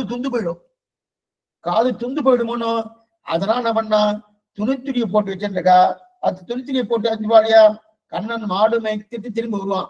திரும்ப வரைச்சு கார்த்தால 7 மணிக்கு புறப்படுவார். 7 லட்சம் பசுமாடுகள் உண்டு நந்தகோபருக்கு. 7 லட்சம் பசுமாடுகள் சாமானியம் இல்ல, கற்றுக்கறவை கணங்கள் பல. 7 லட்சம் பசுமாடுகள் நந்தகோபால திருமணத்திலே 7 லட்சம் பசுமாடுகள் இருந்தனுமா. அதான் தெரியுங்களா இல்லையா? ஆப்ப கூட்டமா எண்ணிக்கையே எண்ண முடியாதான் அந்த அளவுக்கு பசுமாடுகள். ஏன்னா நட்சத்திரங்களை எண்ணினாலும் எண்ணலாம், அதே போல மேல இருக்கக்கூடிய வானங்களை எண்ணாலும் எண்ணலாமே தவிர கண்ணனுடைய அந்த கோட்டியில் இருக்கிற பசுமாட்டை எண்ண முடியுமான்னா எண்ணவே முடியாது. அது மட்டும் இல்ல, ஒவ்வொரு பசுமாடு எப்படி இருக்குன்னா கண்ணனுடைய கரஸ்பண்டம் அவருடைய திருக்கைகள் பட்டு பட்டு பட்டு பட்டு கண்ணனை காட்டும் உயரமா இருக்கும். கண்ணனே ஓரளவுக்கு உயரம்தான், அந்த கண்ணனோட கொஞ்சம் உயரமா இருக்குன்னா அந்த அளவுக்கு என்ன அர்த்தம்? கண்ணனுடைய சிறுக்கட்டம் பட்டபடியாலே அதுவும் பருமனாவா இருக்கு. அப்பேற்பட்ட பசுமாடுகள். அப்ப அது பசுமாடுகள் இல்லையா, கண்ணனுக்குன்னு கேட்ட உடனே கொடுக்கக்கூடிய குணம் பசுமாடுக்கு அதே மாதிரி கொடுக்குற. பசுமாடுக்கு என்ன குணமோ அதே குணம் கண்ணனுக்கு என்ன குணமோ அதே போல பசுமாடுக்குன்னு தெரிவிக்கிறா இல்லையா? இப்ப என்ன பண்றான் இடையன்? பண்ண வேண்டிய காரியம் ஒரே காரியம் தான். என்ன காரியம்னா பசுமாடுகள் எப்படின்னா கண்ணனுடைய கரஸ்பர்தம் பட்டு பாலை நன்னா சொரியணும்னா இவர் போய் கறக்க வேண்டாம், இடையன் போய் கறக்க வேண்டிய அவசியமே கிடையாது. இது எங்க தெரிகிறதுனா ஏற்ற களங்கள் எதிர்பொங்கி மீதளிப்ப மாற்றாதே பால் சொரியம் வல்லல் பெரும் பசுக்கள் ஆற்றப்படைத்தான். அந்த பாத்திரத்துல பெரிய பாத்திரங்களை தெரிவிக்கிறார். ஏற்ற களங்கள் எதிர்பொங்கி மீதளிப்ப. இடையன் பசுமாட்டுடைய அந்த மடியை பிடிச்சு கறக்கணுமான்னா கிட்டக்க வந்தாலே போறோம், உடனே அதுக்கு பாலை சொரிய ஆரம்பிச்சுடுவான். சொரிய ஆரம்பிச்சா இவன் என்ன பண்ணா பாத்திரத்தை மாத்திரத்துக்கு இவர் நாடி போறாதான். அது ஒவ்வொரு பசுமாடும் அவ்வளவு பாடு கறக்குமா. பாத்திரத்தை மாத்தி இருந்தாலே போறோம். அப்ப அப்படி ஒரு தடவை மடியை பிடிச்சிட்டா போறோம். ஒரு தடவை மடியை பிடிச்சிட்டு அது பண்ணியாச்சுன்னா அதுக்கப்புறம் மாத்திரத்துக்கு நாடி போறாதான். அந்த அளவுக்கு வேகமா கொட்டுறது இல்லையா? இதைத்தான் கூடார வெல்லும் கோவிந்தா கறவைகள் பின் சென்று காணம் சேர்ந்து உண்போம் அப்படின்னு தெரிவிக்கிறா இல்லையா? அப்ப இது எதுக்கு சொல்ல வந்தா, அப்ப காலையில கண்ணனம் பெருமான் 7 மணிக்கு தன்னேராயிரம் பிள்ளைகளோடு தளிர் நடையிட்டு வருவான். தன்னேராயிரம் பிள்ளைகள், அந்த பிள்ளைகளோட எங்கிருந்து கிளம்புவான். 1000 பிள்ளைகள் நடுவுல ஒரு நடுநாயக கல்லாக, அதாவது ஒரு தாமரை இருக்குன்னு வச்சுக்கோங்க, அந்த தாமையை சுத்தி கர்ணிகை இருக்குமோனோ. அப்ப 100 இதழ்கள் இருந்தா நடுவுல ஒருத்தர் உட்கார்ந்து இருந்தா அப்படி இருக்கும். அத போல கண்ணன் வந்துட்டு இருப்பானாம். அப்ப இவர் இருப்பது நித்தியசூரிக்கு நாயன், நித்தியசூரிகளுக்கு நாயன் கண்ணன். ஆனா அவர்கிட்ட போய் கேட்டா நித்தியசூரிகளுக்கு நாயகமா இருக்கிறது எனக்கு பிடிக்குமா, இல்ல மாடு கண்களை மேய்க்கிறது உனக்கு பிடிக்குமான்னு கேட்டா நித்தியசூரிக்கு நாயகா இருந்தா அழுத்து போச்சு. அனந்தன் என்ன, கருடன் என்ன, விஸ்வக்ஷன் என்ன, இவ்வாறுதான் தலைவனா இருந்தாலும் ரொம்ப அழுத்து போச்சு. அதெல்லாம் ஆயிடுத்து, அது வேண்டாம். இப்ப எனக்கு பிடிச்சது தெரியுமா? பசுமாடு கன்றுகளை மேய்ப்பதுதான். திவத்திலும் பசுநிறை மேய்ப்புவத்தி, திவத்திலும் பசுநிறை மேய்ப்புவத்தி செங்கடிவாயங்கள் ஆயர்தேவே கன்று மேய்த்து இனிதுகந்த காலாய் திருமங்கியார் தெரிவிக்கிறார். திவத்திலும் பசுநிறை மேய்ப்புவத்தி நம்மாழ்வார் தெரிவிக்கிறார். அப்ப பசுமாடு கன்றுகளை மேய்க்கிறதுல அவ்வளவு ஆனந்தமா. அத எதுக்கு சொல்ல வந்தேன்னா பசுமாடு கன்று, அதனால்தான் நம்ம எந்த கிரக பிரவேசமா தான் முதல்ல கோபூஜமுக்கு கண்ணனே வரான்னு அர்த்தம். கோபூஜை பண்ணாம அது இல்லையே சுவாமி, சாஸ்திரோக்தமா நிறைய மந்திரங்கள்லாம் சொல்லியிருக்கேன் சுவாமி. கோபூஜை எல்லாம் என்ன, நான் இப்ப இருக்கிறது 10வது மாடியில, அங்க கோ மேல வருமா? வராதவனா கீழே பண்ணலாமே, கீழே பண்ணிட்டு மேல போலாமா, ஒண்ணும் தவறு கிடையாது. கோபூஜை பண்ணணும். ஏன்னா கண்ணன் வரணும், கண்ணன் உள்ள நுழைஞ்சாதான் உண்டு.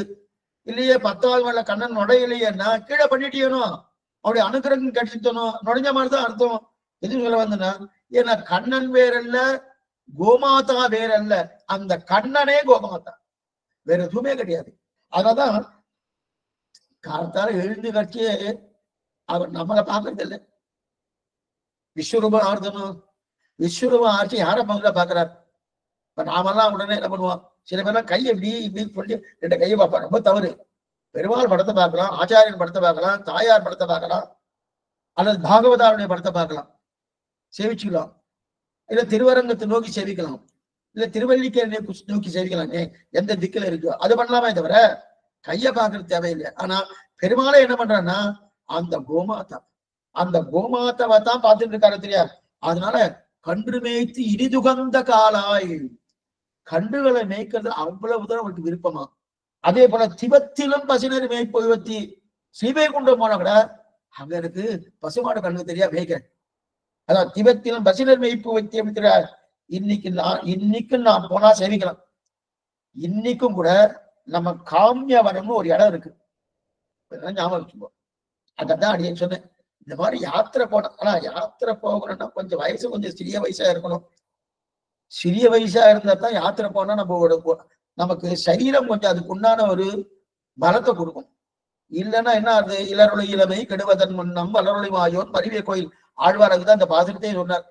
இளமை கெடுவதன் முன்னம் வளரொளி மாயோன் மருவிய கோயில், முற்றமூத்து கோல் துணையா முன்னாடி நோக்கி வளைத்து இட்டகால் போல் தள்ளி மெல்ல இருந்தங்கலையா ஒண்ணு 3வது போல் வரத்துக்குள்ளே போய் சேவிச்சுட்டு திருமங்கி ஆழ்வார். இதுக்கு சொல்ல வந்த என்ன அப்படின்னு காமியவனம்னு இருக்கு. அந்த காமியவனம் இல்லையா, அந்த காமியவனத்துல அந்த இடத்துல ஒரு விமல குண்டம்னு ஒண்ணு இருக்கு. விமல குண்டம், அந்த விமல குண்டம்னு ஒரு புஷ்கரணி, அந்த குளத்துக்கரையில தான் எல்லா பசுமாடும் கண்டுகளை அழிச்சுன்னு போவானா. எல்லா பசுமாடு கண்டுகளையும் அங்க காமியவனம் பக்கத்துல ஒரு விமல குண்டம், அது ஒரு புஷ்கரணி. அந்த புஷ்கரணி தான் கண்ணனம்பெருமா எல்லாரும் அழிச்சுன்னு போகணும். எல்லாத்தையும் இந்த யாத்திரையில எல்லாம் காமிச்சிருக்காரு சுவாமி. இதுக்கு சொல்ல வந்தன, இதைத்தான் ஆண்டாள் தெரிவிக்கிறார். இட்டமான பசுக்களை இனிது மறித்து நீரூட்டி இட்டுக்கொண்டு விளையாடும் பிருந்தாவனத்தே கண்டோமே. அது மட்டும் இல்ல, சில கண்ணுக்குட்டிக்கெல்லாம் பால் குடிக்கவே தெரியாது. அதுக்கு தச்சுன்னு தண்ணி குடிக்க தெரியாது. அதுக்கு சட்டுன்னு தண்ணி குடிக்க தெரியணுமோனோ, நேரா இந்த விமல குண்டம் இருக்கணும், யமனாத்தங்கரத்தில் கொண்டு போறது இல்ல விமல குண்டம். அந்த விமல குண்டத்துக்கு ஐஷன் போவாராம். விமல குண்டத்துக்கு ஐஷன் போயிட்டு அங்க போய் என்ன பண்ணுவானா, கண்ணன் தானே 2 கை இருக்கணும், 2 கையை பின்னாடி நல்லா கட்டிட்டு அங்க இருக்கக்கூடிய அந்த விமல குண்டத்துல அப்படியே குனிஞ்சு அங்க இருக்கக்கூடிய தீர்த்தத்தை நக்கி சாப்பிடுவானா. ஓ இந்த மாதிரிதான் சாப்பிடணும் போட்டுருக்கு, இந்த மாதிரிதான் சாப்பிடணும் போட்டுருக்கு, இந்த மாதிரிதான் தண்ணி குடிக்கணும் போட்டுக்குன்னு கண்ணு குடி தெரிஞ்சுண்டு அது குடிக்க ஆரம்பிச்சிருக்கும். இவ்வளவுதான் கண்ணு குடிக்கு எப்படி தீர்த்தம் சாப்பிடுறது, எப்படி இது பண்றது, இதெல்லாம் தெரிஞ்சுட்டு பாருங்க. ஆக 7 மணிக்கு இங்கிருந்து புறப்படுறார். காத்தால 3:30 மணி வரைக்கும் பசுமாடு கண்களை மேய்க்கிறார். அதெல்லாம் டைமே சொல்லிட்டார் வரணும் பாகவதத்துல. 7 மணிக்கு புறப்படுறார், சாயங்காலம் 3:30 மணி வரைக்கும் பசுமாடு கண்களை மேய்க்கிறார். அதன் பிறகு இதெல்லாம் அப்பதான் என்ன பண்ணுவாருன்னா, இந்த பசுமாடுகள் 7 லட்சம் பசுமாடுகள் இல்லையா, எல்லாருமே மேய்க்கணும் வேணும். எல்லாரும் ஒவ்வொரு இடத்துக்கு போய் மேய்ச்சிட்டு இருக்கும். எல்லாம் ஒன்னா சேர்த்து ஐஷன் வரணுமோனோ, ஒன்னா சேர்த்து ஐஷன் வரணும். என்ன பண்றது, தன்னிடத்துல பாஞ்ச சஞ்சயம் இருக்கணும், சங்கு. அந்த பாஞ்ச சஞ்சத்தை ஊதுவார், அல்லது தான் சொருகில் வச்சுட்டு இருப்பார் தன்னுடைய மடியில புல்லாங்குழல். அந்த புல்லாங்குழல் எடுத்து ஊதின உடனே அனைத்து பசுமாடுகளும் அனைத்து கன்றுகளும் ஒரே இடத்துக்கு ஒத்துக்கும். இன்னைக்கு நீங்க கிராமத்துக்கு போய் பார்த்தா பார்க்கலாம், சில இடையர்கள் இருக்கா இல்லையா, அந்த பசுமாடை கறக்க வரலாம், அவ ஏதோ ஒரு குரல் கொடுப்பா, உடனே அந்த பசுமாடெல்லாம் ஒதுக்கும், அந்த கண்ணுக்குட்டியெல்லாம் ஒதுக்கும். இன்னைக்கு அது நடக்கிறது. அன்னைக்கு கண்ணன் என்னன்னா, தான் பாஞ்சசன்யத்தை ஊதினா எல்லா பசுமாடு கன்றுகளும் வந்துள்ளது. தன்னுடைய புல்லாங்குழல் ஊதினா எல்லா பசுமாடு கண்டுகளும் எல்லாருக்கும் வந்துருவான். மொத்தத்தையும் அழிச்சுட்டு திரும்ப வந்துருவானாம். மறுபடியும் காலைல போகும்போது பெரிய ஆர்ப்பாட்டம், பெரிய ஆர்ப்பாட்டம். 7 லட்சம் பசுமாடுகளோடு போடுமனும் தன்னேராயிரம் பிள்ளைகள், 1000 பிள்ளைகள் என்ன 7 லட்சம் பசுமாடு என்ன கிளம்பிட்டுனா தூசி, அத்தனை தூசி. ஒரு தூசியாய் ஒரு 2 தூசியா ஒண்ணு மேல நாம இங்கிருந்து வாசகண்ணி வண்டி காடி போறதுனாலே அங்க பக்கத்துல போனாலும் தூசி தாங்கல சுவாமி, பொல்யூஷன் அப்படின்னு சொல்லிட்டு இருக்கோமோ. அங்கெல்லாம் 7 லட்சம் பசுமாடு 1000 பிள்ளைகள் கிட்டுக்கிட்டுக்குன்னு ஓடுறா, ஒத்தரும் ஓடுனுக்கச்சே எத்தனை தூசி பறக்கும், எத்தனை இதுவும், ஒரே ஆர்ப்பாட்டம். அதே போல திரும்பி வரா இல்லையா, திரும்பி வரப்போரும் ஆர்ப்பாட்டம். ஊரே அல்லோலப்பட்டுடுவோம், ஊரே அல்லோலப்பட்டு எங்க பார்த்தாலும் புழுதி, எங்க பார்த்தாலும் தூசி படிஞ்சிருக்கான். இதை பற்றி நம்முடைய பூர்வாச்சாரியர் தெரிவிக்கிறார். என்ன தெரிவிக்கிறான்னா, பெரிய பிள்ளலோகாச்சாரியர் தெரிவிக்கிறார், ஆசிரியமா தெரிவிக்கிறார். கையிலே பிடித்த சிறுவாய்க்கையும் சேனா தூளி தூசிதமான திருக்குடலும் தேருக்கு கீழே நாட்டிய திருவிடையுமா இருக்கக்கூடிய சாரத்திய வேஷம் தெரிவிக்கிறார் பிள்ளலோகாச்சாரியர். கையிலே பிடித்த திவ்யாயுதங்களும், கையிலே பிடித்த திவ்யாயுதமும், கையிலே பிடித்த சிறுவாய்க்கயிறும், கையில கோல் வச்சுட்டு இருக்காரோ, தடி இருக்கும், ஒரு பக்கத்துல வந்து ஷாட்டை இருக்கும், ஒரு வகையில தடி இருக்கும், இன்னொரு பக்கம் இன்னொன்னு தன் பிரசாதத்துல எடுத்துட்டு பாரு. சேனா தூளி தூசிதமான திருக்குடல். இந்த திருக்குடல் எப்படி இருக்கும்னா, பசுமாடு இருக்கணும், கன்றுகள் இப்படி இப்படி ஓடிட்டே இருக்கு, பசுமாடு இப்படி இப்படி ஓடிட்டே இருக்கு இல்லையோ, அந்த மொத்த தூசியும் கண்ணனுடைய திருக்குடல்ல இருக்குமா. அவருடைய திருமணியில தான், திருமணியில தான் ஃபுல்லா, அந்த திருமுடியில தான் ஃபுல்லா இருக்கும். கண்ணனும் ஓடி வந்துட்டு இருக்காரு. அவர் ஓடி வந்ததுக்கே காலில் சதங்க போட்டிருக்காரு. அந்த சதங்க ஓடிட்டே இருக்கும். அது மட்டும் இல்ல, அந்த சதங்க ஓசம் ஒரு பக்கம் ஆரவாரம். குழந்தைங்களை ஓ இந்த ஆரவாரம் நீங்க நல்லா தெரிஞ்சுக்கணும்னா சுவாமி சொல்லுவார். முந்தியில இப்ப எல்லாம் கிடையாது, முந்தியில அந்த காலத்துல அடைய கொண்டு ஒரு 50 வருஷத்துக்கு முன்னாடி, 50 வருஷத்துக்கு முன்னாடி முழு பரீட்சை முடிஞ்சுன்னு வச்சுக்கேன். முழு பரீட்சை முடிஞ்சுட்டுனா அநேகமா ஏப்ரல்ல முடிஞ்சிடும், முடிஞ்சு சித்திரை மாசம் வரதுக்கு முன்னாடி முடிஞ்சிடும். முடிஞ்சுட்டோம்னா இன்னில இருந்து வைராகம் ஓய்வு 2.5 மாசத்துக்கு கிடையாது அப்படின்னு சொல்லுவா. குழந்தைக்கு சொல்லுவா. குழந்தை அன்னைக்குதான் கடைசி நாள் பள்ளிக்கூடத்துக்கு போயிட்டு இருக்கு. அப்ப கிளம்பு, அப்புறம் ஒரு சத்தம் போடும் பாருங்க, குழந்தை சத்தம். அந்த சத்தத்துக்கு என்ன அர்த்தமே தெரியாது. அந்த ஒண்ணுமில்லாத குழந்தைங்க இது என்ன ஒரு 500 பேர் குழந்தை இருக்கும், இவ 1000 பேர், 7 லட்சம் பசுமாடுகள், இது அத்தனையும் ஒரே வந்துட்டு எத்தனை ஆரவாரமா இருக்கும். அத்தனை ஆரவாரத்தோடு கட்டிட்டு இருக்கா. அப்ப அது அத்தனையும் கண்ணன் பெருமானுடைய திருமுடியில அந்த தூசி எல்லாம் பண்ணிட்டு இருக்கு. ஏன்னா கண்ணன் பெருமானுடைய திருவடி துகரன் நாம் தலையாலே தரிக்கணும், நம்முடைய தலையாலே தரிக்கணும் நம்ம வந்துட்டு இருக்கோம் இல்லையா. ஆனா இப்ப என்ன ஆயிடுதுன்னா, கண்டுகள் என்ன, பசுபாடுகள் என்ன, அதனுடைய தூசி எல்லாம் கண்ணன் தன்னுடைய தலையால தரிக்கிறான், தன்னுடைய தலையால இருக்கிறான். அந்த மாடு கண்ணுக்கு இருக்கக்கூடிய பாக்கியம் என்னன்னா தங்கள் தங்கள் காலில் பட்ட தூசியை கண்ணன் தலையில தடவிடுது, கண்ணனும் தெரியல. அப்ப கோகுலத்துக்கு ஏற்றம் எதனால, மாடு கண்டுகிறாள். கோகுலத்துக்கு என்ன பசுமாடுனாலே கண்ணன் தான், வேற எதுவும். அத்தனை தூரம் பிரேமம் கண்ணனுக்கு பசுமாடு பெரியாச்சுனால அப்படி இருக்கச்சே. அப்ப அத்தனை தூரம் ஏற்றம் பசுமாடு கன்று. ஆக இங்கிருந்து அங்கே மாடு கன்றுல ஓட்டிட்டு போறவனா கண்ணம் போகும்போது இது ஒரு சரித்திரம், நடந்த சரித்திரம். இந்த சரித்திரம் சொல்றேன். ஒருத்தர் என்ன பண்ணுவான்னா, போயிட்டே இருக்கச்சே ஒருத்தர் புல்லாங்குழ ஊதிட்டே போயிட்டே இருப்பாராம். ஒருத்தர் அங்கங்க நின்று என்ன பண்ணுவானா, அங்கங்க இருக்கக்கூடிய பழங்களை பறிச்சுட்டே இருப்பாங்க. ஒருத்தர் என்ன பண்ணுவான்னா, அப்படி மயிலாட்டம் ஆடுற மாதிரி இப்படி ஒண்ணு வேண்டாம், நாமே ஏதோ ஒரு விழா எடுக்கிறாங்க, அது அரசாங்க விழாவா இருக்கலாம், இல்ல ஸ்ரீவைஷ்ணவா விழாவா இருக்கலாம், இல்லையா ஒண்ணு வேண்டாம், இப்படி வச்சுக்கோ. சுவாமி எம்பெருமானார் சாத்துவன் அன்னைக்கு புறப்பாடு நீங்க பார்க்கலாம். சாத்துவன் அன்னைக்கு புறப்பாடு நடக்கச்சே ஸ்ரீபெரும்புத்தூர்ல. அப்ப எத்தனை பஜனைகள் வருது, எத்தனை கோலாட்டம் என்ன, மயிலாட்டம் என்ன, என்னென்ன உண்டோ அத்தனை பண்ணிட்டு இருக்காளியா. இதெல்லாம் முதலியே கல்யாணம் பண்ணிட்டோம். குயில்கள் ஆடுறா போல ஆடுவாளாம் ஒரு சில குழந்தைகள், மயில்கள் ஆடுவா போல சில குழந்தைகள் ஆடுவாளாம். சில குழந்தைகள் பழங்கள்லாம் படிப்பாலாம், வர்ற வழியில எந்தெந்த மரத்துல என்னென்ன பழங்கள் இருக்கோ அந்த பழங்களை படிச்சுட்டு இருப்பாலாம். சில குழந்தைகள் புல்லாங்குழல் ஊதிட்டே இருப்பாலாம். சில குழந்தைகள் இந்த மாதிரி விழுந்துக்கலாம். சில குழந்தைகள் பீதாம்பரத்தோடு அப்படியே அப்படி வந்துட்டு இருப்பாராம். சில குழந்தை இந்த மாதிரி கோலாகலமா நடந்துட்டு இருக்கும். ஆனா இது கண்ணனும் பெருமான் என்ன பண்ணுவான மறுபடிமானத்தோட தான் போயிட்டு இருக்காரு. இத்தனை குழந்தைகள் அத்தனை பேரும் தானும் ஒருத்தன் போயிட்டு இருக்கானோ ஒண்ணுமே இல்லை. இவர் எப்படிப்பட்டவர்? மிகவும் மேம்பட்டவர்.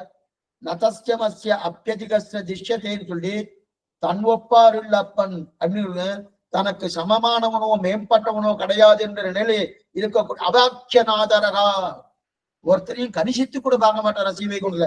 அப்படிப்பட்ட எம்பெருமான் இங்க வந்து கண்ணன் பெருமானாக அவதாரம் பண்ணி இங்க ஒண்ணுமில்லாத இந்த குழந்தைகளோடு தாம் பரம்பொருளா இறங்கி வந்து அவளோட நானும் ஒன்று என்கிற தன்மையோடு இருக்கிறான எத்தனை தூரம் தன்னுடைய எளிமையை காட்டுறான்னு அர்த்தம்.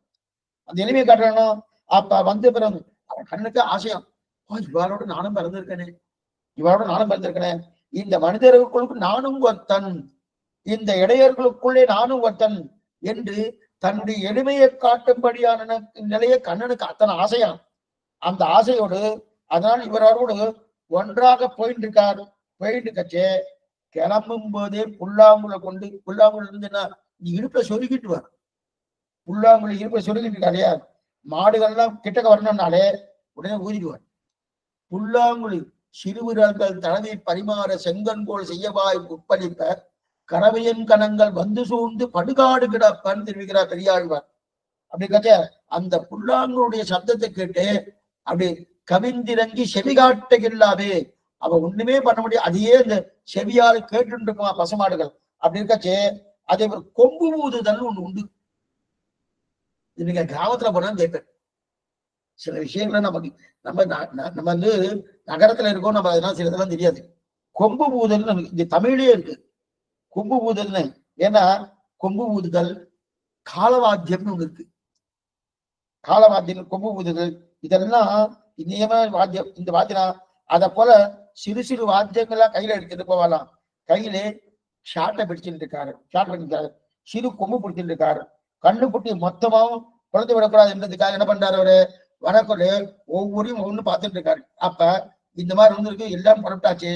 இப்ப எல்லாரும் புறப்பட்டாச்சுன்னா 7 மணிக்கு கார்த்தால தாயார் என்ன பண்ணிக்கா, யசோதை என்ன பண்ணா, என்ன பண்ணிக்கான்னா நன்னா பெசஞ்சி தத்தியோன்னு கொடுத்துருக்கா. தத்தியோன்னா கண்ணனுக்கு ரொம்ப இஷ்டம், ரொம்ப விருப்பம். ஆனா தத்தியோன்னு எப்படி பண்ணணும்னா நாம நினைக்கிற மாதிரி தயிர் எல்லாம் பண்ணப்படாது. தயிர் இல்லாம என்ன சொல்லுவாங்க தத்தியோன்னு வரும்னா, தத்தியோன்னு எப்படின்னா யசோதை ரொம்ப ஆசையமா பண்ணுவா பாருங்க. அவருடைய தத்தியோன்னம் பண்ணக்கூடிய கலையே ஒரு தனி தட்டு, கலையே ஒரு என்ன, நம்ம என்ன பண்ணுவோம், சாத்த வடிப்போம், தயிரை குழப்போம், அதுக்கு என்ன திறமாத்தோ அது பண்ணிட்டு அதுக்கு தாலிம்பெல்லாம் போட்டு விட்டு அது கொடுத்துருவோம். அந்த மாதிரி பண்ணப்படாது. என்ன பண்ணணும்னா காலையிலேயே தயிரையே மோரி விட்டு பிசையணுமோனோ அது மாதிரி பிசையப்படாது. ஒருவேளை அந்த மாதிரி பிசைஞ்சிட்டோ வச்சுக்கேன், மத்தியானம் ஆயிடுச்சுன்னா புளிச்சு போயிடும். அதுவும் இங்க எங்க போறான், மத்தியானம் 12 மணிக்கு சாப்பிட போறான். இங்க இருந்து கோகுலத்துல இருந்து இந்த பிருந்தாவனம் போகணுமோனோ அதுக்குள்ள புளிச்சு போயிடும். அதனால என்ன பண்ணுவான்னா சாதத்தை வடிச்சிடணும். சாதத்தை நம்ம வடிக்கிறதுன்னு நம்ம இன்னைக்கு நம்ம குக்கர்ல வைக்கிறோம், ரொம்ப தவறு. கஞ்சி வடியணும். கஞ்சி வடிஞ்சால்தான் நல்லது. கஞ்சி வடிஞ்ச உடனே அந்த சாதத்தை என்ன பண்ணணும்னா அந்த சாதத்துல பாலை விடணும், காய்ச்சின பாலை விட்டு அதுக்கு மேல என்ன பண்ணணும், அந்த பாலை விட்டு ஒரு வெண்ணெய் விட்டாலும் வெண்ணெய் ஒரு துணி விட்டுலாம், வெண்ணெய் விட்டுனா பிசையணும். பிசைஞ்சு தயிரை விடலையா, தயிர் விடல. அப்ப என்னது பால் சோறா தயிர் சாதமானா தயிர் சாதம் தான். நீங்க பாலை தானே விட்டுருக்க, தயிரே விடலையேன்னா இன்னும் முடியலையே. பாலை விட்டு நல்லா பிசைஞ்சிடும். பிசைஞ்சு முடிச்ச உடனே அதுக்கப்புறம் கிளம்புறதுக்கு முன்னாடி ஒரு சொட்டு தயிரை அப்படி தெளிக்கணும். தெளிச்ச உடனே அப்படியே என்ன ஆகும்னா இங்க வர 7 மணிக்கு கறந்து கொடுக்குறாருன்னு, அப்ப 12 மணிக்கு சாப்பிடுறாருன்னு, அந்த 12 மணிக்கு சாப்பிடுறது எப்படின்னா முது தயிரை போல அந்த மாதிரியான ஒரு பக்குவத்துக்கு அந்த தயிர் சாதம். புதுசா இப்பதான் தயிரை கலந்துருக்கா போல் இருக்கு, அந்த அளவுக்கு பக்குவ சாதம். அது மட்டும் இல்ல, அந்த தயிர் சாதத்துல வெண்ணெய் விடலைன்னாலும் வெண்ணெய் விட்ட போல அந்த மாதிரியான ஒரு அனுபவத்தை கொடுக்கும், அந்த மாதிரியான ஒரு ருச்சியை கொடுக்கும். இதெல்லாம் யசோதைக்கு தெரியும். அப்ப என்னன்னா தயிரை தெளிக்கிறான், தயிரால போட்டு கலையறது கிடையாது. இதான் தயிர். சன்னதியெல்லாம் அப்படி பண்றாளான்னு கேட்டுறாதீங்க. ஏன்னா சன்னதியில சாதம் அடிச்சோன்னா உடனே பெருமாள் அம்சம் பண்ணணும். இப்ப நான் அடிய சொன்ன இந்த விஷயம்னா கலந்ததுக்கு அப்புறம் குறைந்தபட்சம் ஒரு 6 மணி நேரம் 7 மணி நேரம் கழிச்சு சாப்பிடுற மாதிரி இருந்தா தான் இந்த நிலை. என்ன கிளம்பும் போது அந்த கடற்கரைச்சே சாப்பிடணும் அப்படின்னு வந்துட்டோம்னா அப்ப இந்த நிலை பிரயோஜனம். அப்ப அது பால் சோறா போயிடும், தயிர் சாதம் இருக்காது. அப்படின்னு சொன்ன விஷயம் என்னன்னா, கலந்து முடிச்சு குறைஞ்சபட்சம் ஒரு 6 மணி நேரம் தான் இருக்கணும். அதுக்கப்புறம் எடுத்தீங்கன்னா அப்ப வெண்ணெய் பிரசாதம் சேர்த்தா அப்புறம் இருக்கு இல்லையா, கண்ணனுக்கு மோரே பிடிக்காது. மோருன்னு சொன்னாலே பிடிக்கவே பிடிக்காது. பாலை ரெண்டாவது பாலை காய்ச்சினா கூட அவருக்கு பிடிக்காது. என்ன சுவாமினே, பசுமாடு இருக்கு, நான் இருக்கேன், என்ன பண்ண, பசுமாடு மடி இருக்கு, அந்த மடியில வாய் வச்சுட்டாலே பொறுமையா அப்படியே சாப்பிட்டுடலாமே, அது கறக்க கூட வேண்டாமே, கறக்க கூட வேண்டாமே, அப்படியே சாப்பிடலாம். பாத்திரம் எதுக்கு சுவாமி, எதுக்காக பாத்திரம்லாம் கொண்டு வந்து இதெல்லாம் கொண்டு வந்து இதெல்லாம் அதெல்லாம் பாலெல்லாம் இதுக்கு காய்ச்சது, அதெல்லாம் காய்ச்ச வேண்டாம். யாராவது பாலை காய்ச்சினா என்ன பண்ணுவான்னா அப்படியே தன்னுடைய காலால் எடுத்து உதிக்கணும். பாலை காய்ச்சிட்டு இருக்கிற பாய்ச்சல் இருந்து இதற்கு எதுக்கு பாத்திரம் அப்படின்னு காலால விட்டு உதிக்கிறானோ, அப்ப பாலை காய்ச்சலாம் அடுப்போடு சாய்ச்சி வேணும், அடுப்போடு அப்படியே சாய்ச்சி விடுவானுங்க கண்ணன். ஏன்னா எதுக்கு சொன்னேன், அப்ப ஒரு கையில தத்யோதனும் பிரசாதம், இடது கையிலே தத்யோனும் பிரசாதம், இன்னொரு கை இருக்கணும்.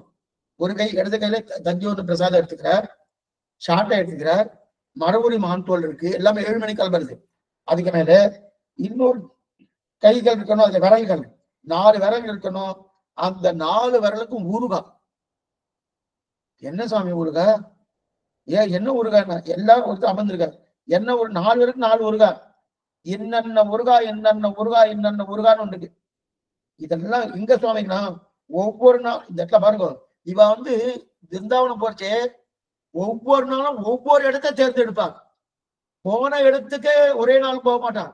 இன்னைக்கு இந்த இடத்துக்கு போயிருக்காருனோ, இந்த இடத்துக்கு போவேன்னா அந்த இடத்துக்கு அதே இடத்துக்கு நாளைக்கு போவான்னா போக மாட்டான். ஏன்னா சௌராசி கிரேசின்னு பிருந்தாவனம் என்று, பிருந்தாவனம் விஜபூமி, பிருந்தாவனம் பகவதா கிருஷ்ணேனா அக்லிஷ்ட கர்மனா சுபரே வனதாத்யாகம் கவாம் சிப்ய மட்டீஸ்வதா என்கிறபடியேன்னு இந்த ஸ்லோகத்தை நம்பில்ல முதல் சியப்பதிப்படியில் எடுத்திருக்கார் திருவாய்மொழி வியாக்கியானத்துல.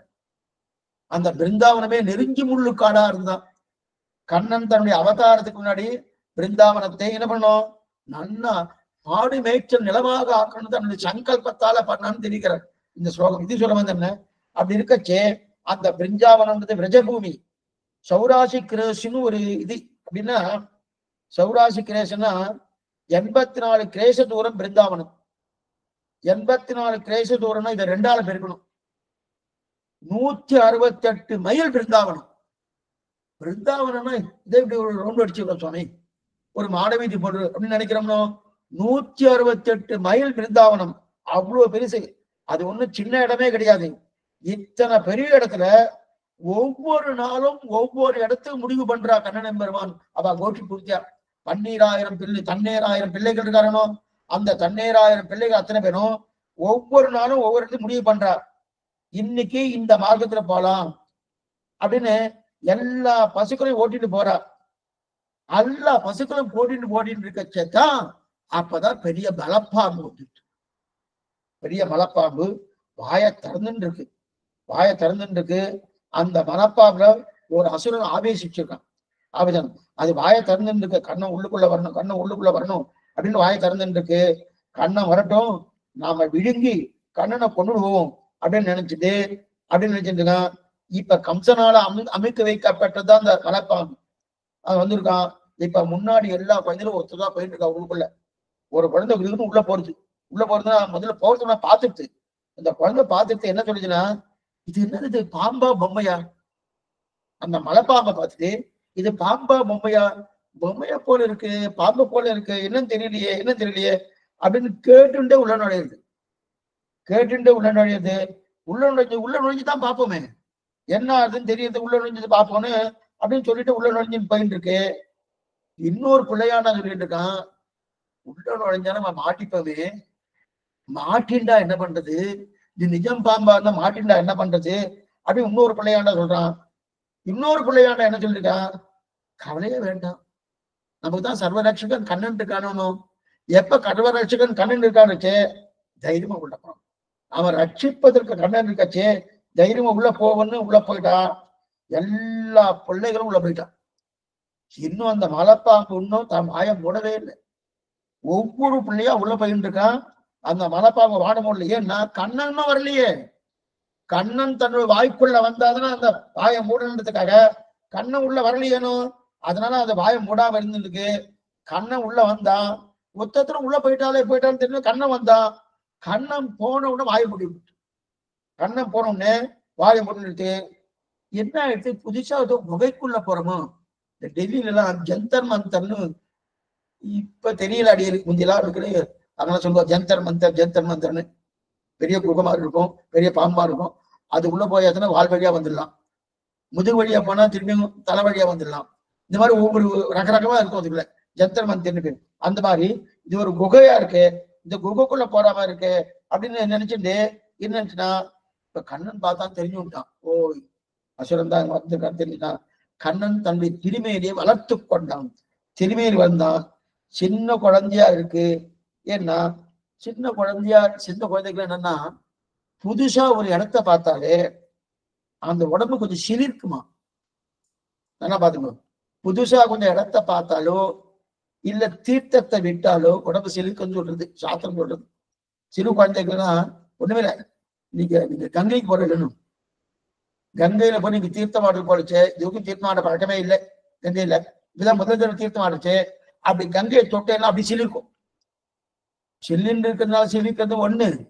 ரெண்டாவது, அது தீர்த்தம் பட்டணும் உடம்பு சிலிர்க்கிறதுனா அப்ப நமக்கு அது உடம்பு பெருத்தா மாதிரி ஒரு நிலை ஏற்படும். அந்த மாதிரி நிலை ஏற்பட்டுதான் வாமன பகவான் திருவிக்கிரம ஆனது. உதகதாரா தீர்த்தத்தை விட்ட உடனே திருவிக்கிரமாதாரன்னு வாமனாவதாரத்தை நம்ம பார்த்திருக்கோம். இங்க என்ன ஆயிடுச்சுன்னா, குகைக்குள்ள போயிருக்கணும். குகையை பார்த்தோம்னா புதுசா குகையா இருக்கே சுவாமி அப்படின்னு உடம்பு சிலிர்க்கிறது. சிரித்த உடனே கண்ணன் வளர்ந்தான். வளர்ந்த உடனே என்னாச்சு, அந்த அசுரனுடைய அந்த இது பிறந்து வயிறு பிறந்து கொண்டு வெளியே வந்தாச்சு. இப்ப மலைப்பாம்பு பிராணமே போயிடுச்சு. மலைப்பாம்பு முடிஞ்சே போயிடுத்து. இப்ப என்ன ஆயிடுச்சுன்னா, அவ்வளவு தூரம் முடிஞ்சு போயிடுத்தணும். இப்ப உள்ளுக்குள்ள பொண்ணு தெரிஞ்சுட்டான். ஒருத்தவனே தெரியும் இவனுக்குதான் வந்திருக்கான்னு தெரிஞ்சுட்டான். தான் பெருத்து அதோடைய தலைப்பக்கம் நன்னா வெடிச்சு வெளியே வந்துட்டான். வந்துட்டு மலைப்பாம்பு பிராணம் போயிடுச்சு. முடிஞ்ச உடனே கொஞ்சம் போனா, இன்னைக்கு பெரிய காரியம் பண்ணிட்டோம். யாரு? தண்ணீராயிரம் பிள்ளைகளை நினைக்கிறானா. இந்த காரியத்தை பண்ணது கண்ணனோட வந்திருக்காளனா. ஓ இப்படிப்பட்ட பெரிய காரியம் பண்ணிட்டோம். அதனால உள்ள போய் மாடு கன்றுல மேய்க்க முடியாது. எல்லா பிள்ளைகளும் சொல்றா, காரியம் பண்ணது கண்ணன். ஆனா அவனா, எனக்கு ரொம்ப ஆயாசமா இருக்கு, பெரிய காரியம் பட்டோம். அதனால கொண்டு வந்த அந்த சாப்பாடுலாம் இருக்கு இல்லையோ, பிரசாதம் இருக்கு இல்லையோ, அதெல்லாம் இப்பயே சாப்பிடணும். 12:30 மணிக்கு தான் சாப்பிடணும். ஆனா இப்ப மணி நேரத்துனா 10:30 மணி தான் ஆயிட்டு இருக்கு. 10:30 மணிக்கே சாப்பிட்டுலான்னு கேட்டு இருக்கான். என்ன சுவாமி ஆச்சுன்னா, ஒண்ணுமில்ல, இங்க வந்து இவ்வளவு தூரம் ஆயாசம் ஆயிட்டணும், மலைப்பாம்புக்குள்ள போயிட்டோமனும். அந்த காரியம் பண்ணதெல்லாம் கண்ணன்.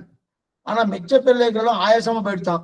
அதெல்லாம் பசிக்கிறது, அதனால சாப்பிடுவோம்னு சொல்லிட்டு 12:30 மணிக்கு சாப்பிட வேண்டிய அந்த சாப்பாட்டை பிரசாதத்தை என்ன பண்ணா, 10:30 மணிக்கே உட்காந்து சாப்பிடானு.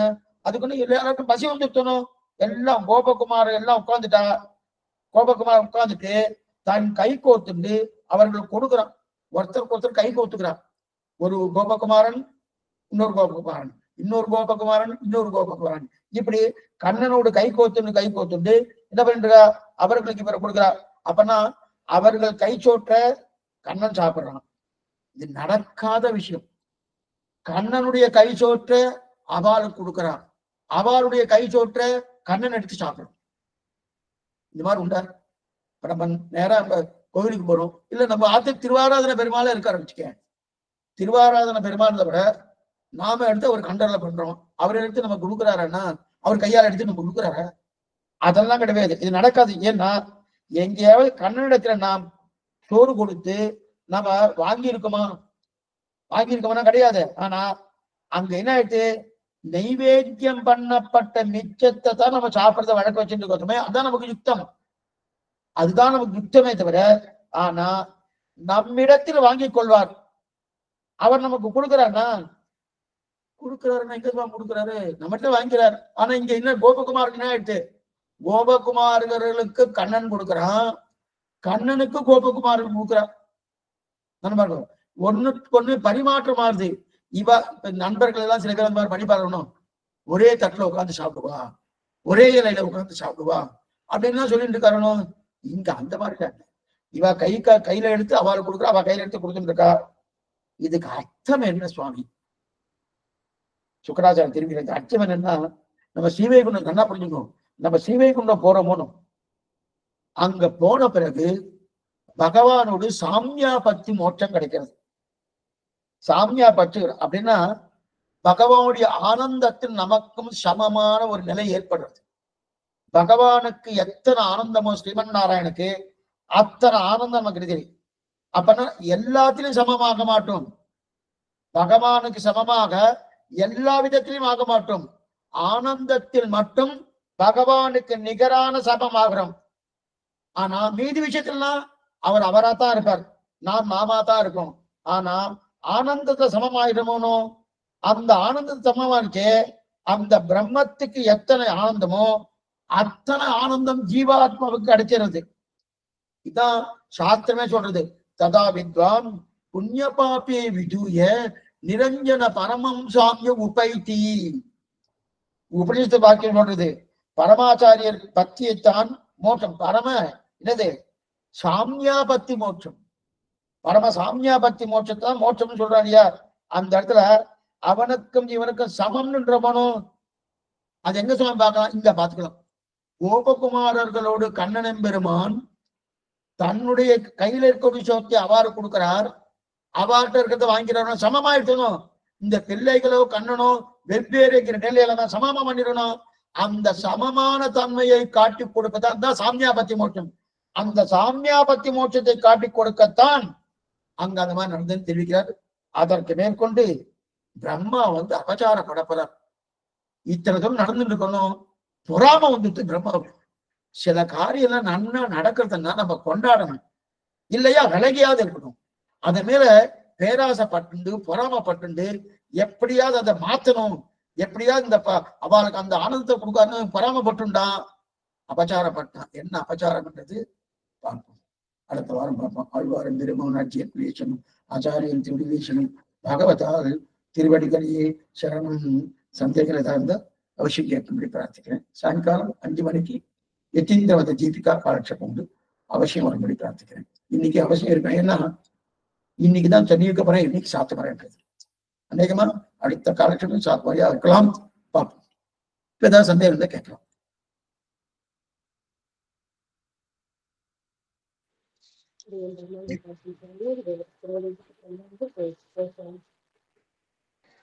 அடியேன் சுவாமி தன்யோஸ்மி சுவாமி, திருவடி சேர்ச்சுக்கிறேன் சுவாமி. அடியேன் ஸ்ரீமதி ராமாஞ்சலி தன்யோஸ்மி சுவாமி.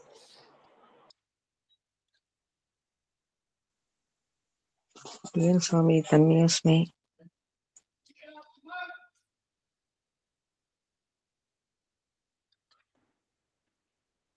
அடியேன் சுவாமி திருவடி பாதம் சேவிச்சுக்கிறேன் சுவாமி.